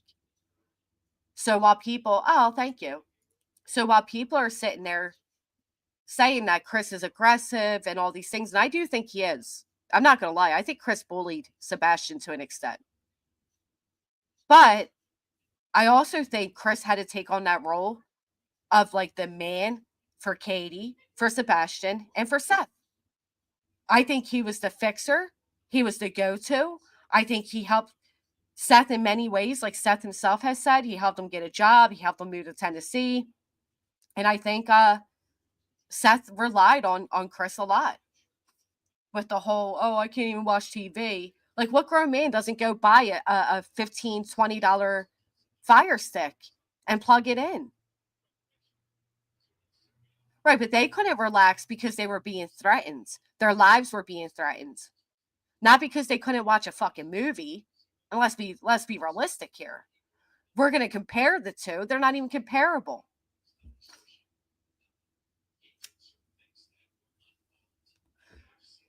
I don't know if it was after Sebastian went missing. I don't know. But I know he had one at one point.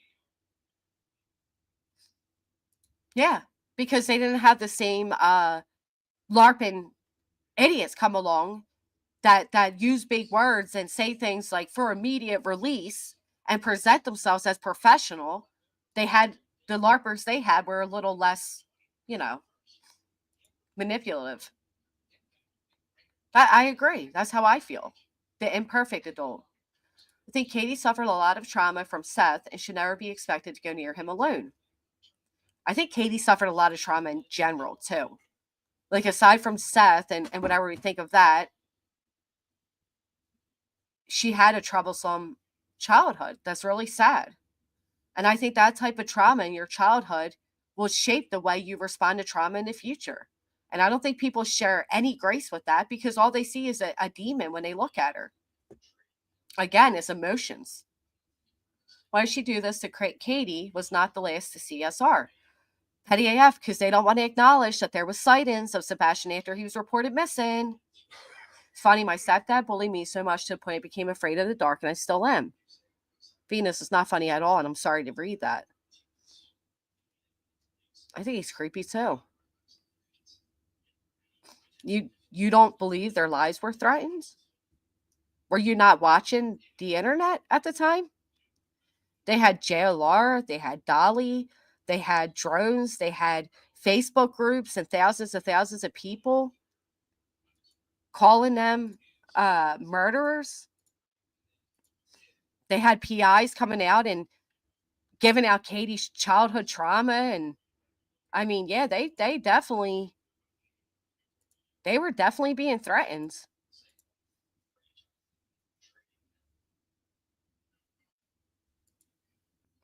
I don't care which parent you like or if you don't like any. You can't deny that was happening. All right, I want to show you guys one more video, then we'll wrap it up. We've been on for hours. This is what happens. I don't go live for days, and then I come live for hours. I think it's a good little trade-off. Where'd this go? 2 months ago. Oh, wait. Hold on. Ignore that.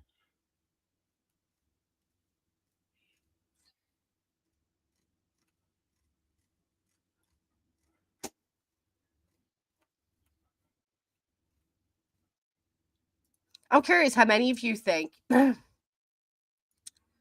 going to pull it up over here and do a poll.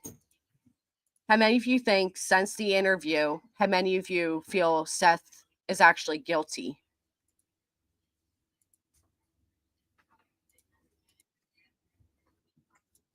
All right, so let's do a poll. Do you believe Sebastian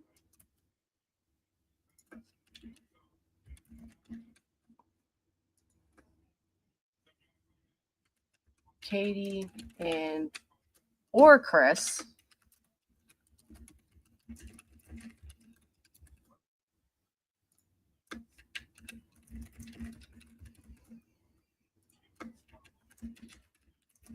I want to see if this has changed over time, especially with the latest interview. And then I'm still looking for this video. It sucks that a lot of people, I know Dolly did it for reasons, but a lot of people did remove videos of Seth on panels, and I think they did that on purpose.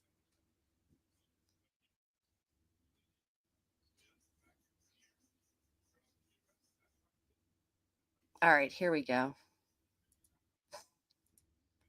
I think a lot of people did that on purpose because, gosh, I'm sounding like somebody else right now. You I'm might sorry. remember his name from the Sebastian Rogers case. Sorry. He is a social media advocate for missing teens and children. If you look at his Facebook page, you will come across flyers of the missing. He is actively sharing and trying to get their faces and stories out there. 4 days ago, Trevor shared this post, stating that it's You know what, Megan? I said the same thing. That's exactly what I said. I think as he's gone on, he has changed his story to match his hate. been brought to his attention that the father of Sebastian Rogers, Seth Rogers, has been issuing cease and desist letters via his attorney to people who are speaking on the Sebastian Rogers case. Granny He says never this got is a one. waste of paper. The dissemination of flyers and information is 100% legal and covered by the First Amendment. The case of a missing child is of public concern and importance. Trevor says that he is not sure who is giving legal advice, but this won't hold up in any court if action is taken. I've already heard that some who think they may receive these letters are threatening to countersue. Today. So isn't it funny that 6 months ago, Seth Rogers threatened people with cease and desist and lawsuits? Trevor Lee put out another post that is really worrying. He says that Seth Rogers' representatives have made it clear over recent days they plan to file lawsuits against people speaking on the Sebastian Rogers case that they do not personally like. His name has come up behind the scenes in this regard. Tony Mathis has used other people on their team to send threatening messages with the intent to blackmail him and others by using false information, all with the intention of stopping us from speaking on the happenings in the case if they involve Seth or Tony. Again, this was months back. It's almost like it could be current time. They've asked many people to stop disseminating information about the case, and a lawyer has co-signed this request. This is absolutely mind-blowing. Sebastian doesn't deserve this. Legally there is no standing for this, and it needs to be publicly acknowledged that him and others with Sebastian's best interests at heart will not stop saying his name and pushing for him to be found.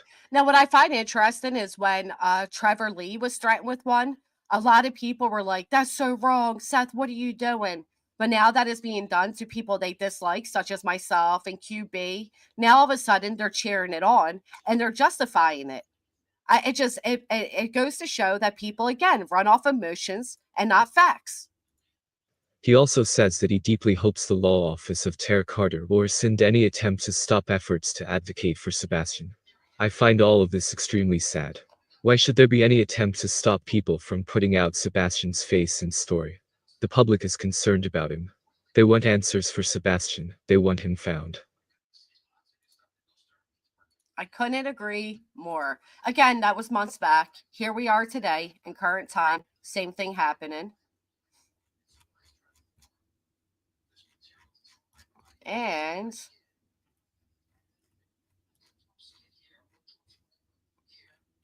this is when the tide started turning. And that was the problem, because at first they had all of the internet out here blaming Chris and Katie, and Seth had the run of the land, in my opinion. He was on a pedestal. Chris and Katie were being disparaged everywhere. Seth's own mother told people that they should deep search Katie and Katie's family. But as soon as the tides turned and people started feeling like, wait a minute, this guy's doing a little too much, that's when they decided, and Seth's mom made a statement about not digging into people's families. And then that's when Seth went on a rampage and started with the cease and desist and, started cursing people out and all types of things. So I think it's very important to remember the timeline of everything and where we are today. Because I don't find it, I know a lot of people like to blame other people for Seth Rogers' current behaviors. And I do agree that he has like a lot of vultures lashed onto him. But I also think he's a grown-ass man who claims to be LE and should be fully aware of what's happening. First started what is on South Side 110% all the way. But did you get rid of all the good people? I believe it's all about money. Yeah, I think the money changed them too. And now you got Betty over there threatening Trevor Lee. Oh, I beat you with a belt, boy. Kept calling him boy. Like, you're a whole grown-ass woman claiming to be a professional, sitting there speaking like that about somebody who simply doesn't agree with your perspective on something. So you're going to over and over again call him boy and try to disrespect him based on his age, when Trevor Lee has done far more in his early years than Betty has her entirety. And then say things like you're going to keep your foot on his neck. You're going to make sure he never goes anywhere in the true crime sector. And you'll follow him everywhere and make sure he's never taken seriously again. And la-di-da-di-da-di-da.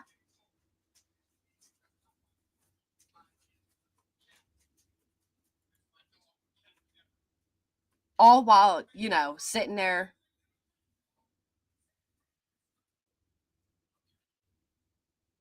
No, I can't.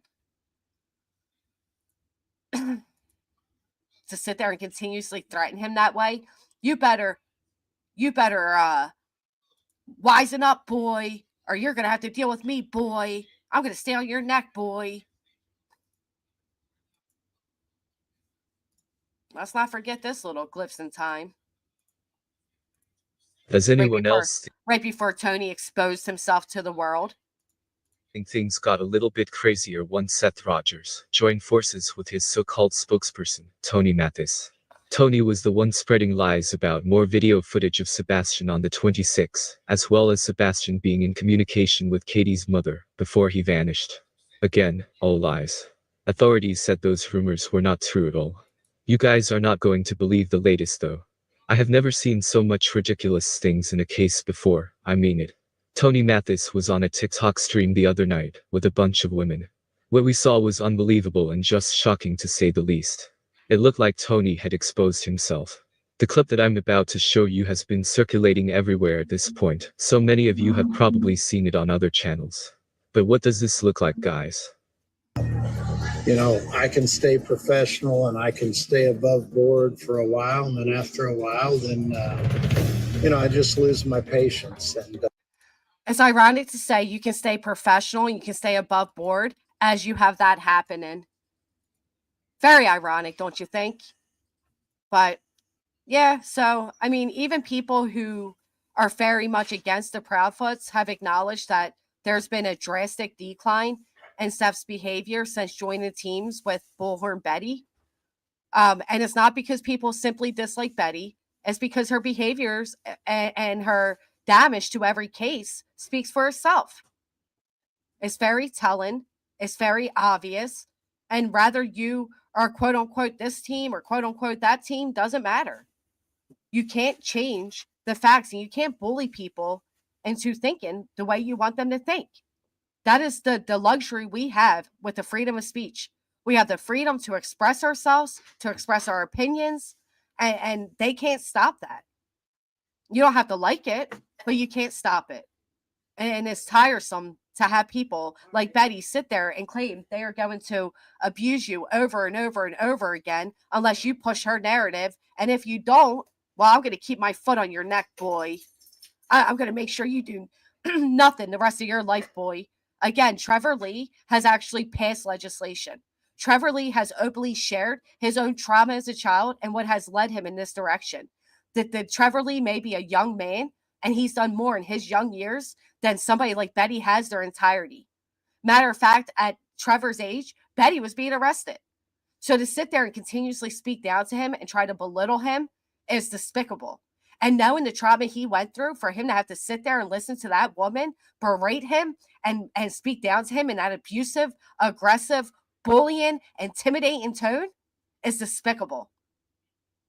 Anybody who supports that and considers that professionalism is strong arming. I'm going to strong arm you into thinking my way. And if you don't, I will ruin your career, which is exactly what they're doing with this fucking lawsuit. It's exactly what they're doing when they have idiots like Colonial come in here talking about satire and this and that. That is the environment they created. Now you have all these other people following suit. I don't like what so-and-so says, so I'm going to call the cops. I'm going to FOIA request. I'm going to file a lawsuit. It's ridiculous. All of it is ridiculous. Don't let these people intimidate you. Don't let them tell you can't have a right to your opinion. Who gives a shit if somebody like Betty, who's facing criminal charges with 4 protective orders, says you'll never make anything of yourself as she's sitting half naked on a live stream day after day, talking and referring to herself as multiples. I can't believe people take this quote unquote team seriously. And if you are against what they are doing, my Give, Send, Go is still very much active. I could use every single penny I can get and help and fight in this. I know it's not on any of you to help me do so, but if you have the means and you are passionate about it and you like to help, I could greatly use the help. And no, Colonial Highway to Hell satin guy, I'm not afraid to admit that. My freedom of speech should not be sued, even if I ask the question. Because that is the beautiful thing about our constitutional rights. If you're going to sit over there and support the threats and intimidation that they're doing, then you belong with them. You don't even belong over in this chat. So do us a favor and stay the fuck away from it. Who runs off help searching for a missing child? Right. Let's not forget, that is exactly what he did with the first round of cease and desist.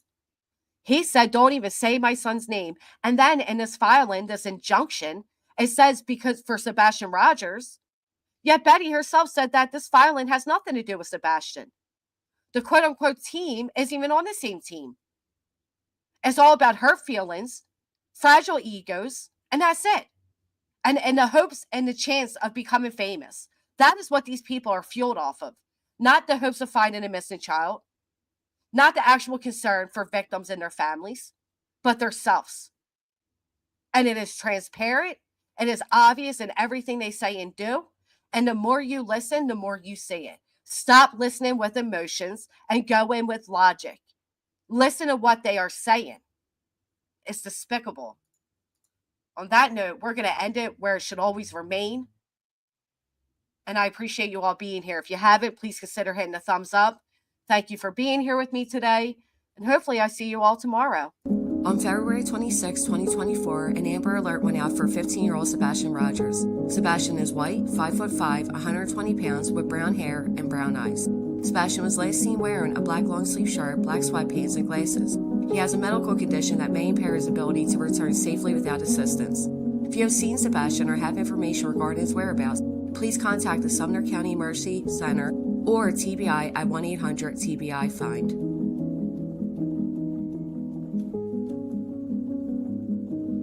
Let's take this moment to pray for Sebastian's safe return.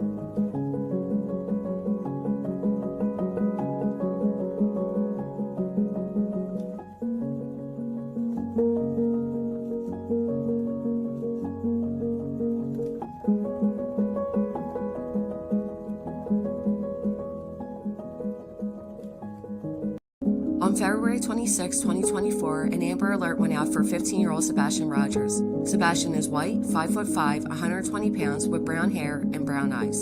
Sebastian was last seen wearing a black long-sleeve shirt, black sweatpants, and glasses.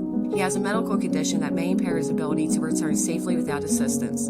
If you have seen Sebastian or have information regarding his whereabouts, please contact the Sumner County Emergency Center or TBI at 1-800-TBI-FIND.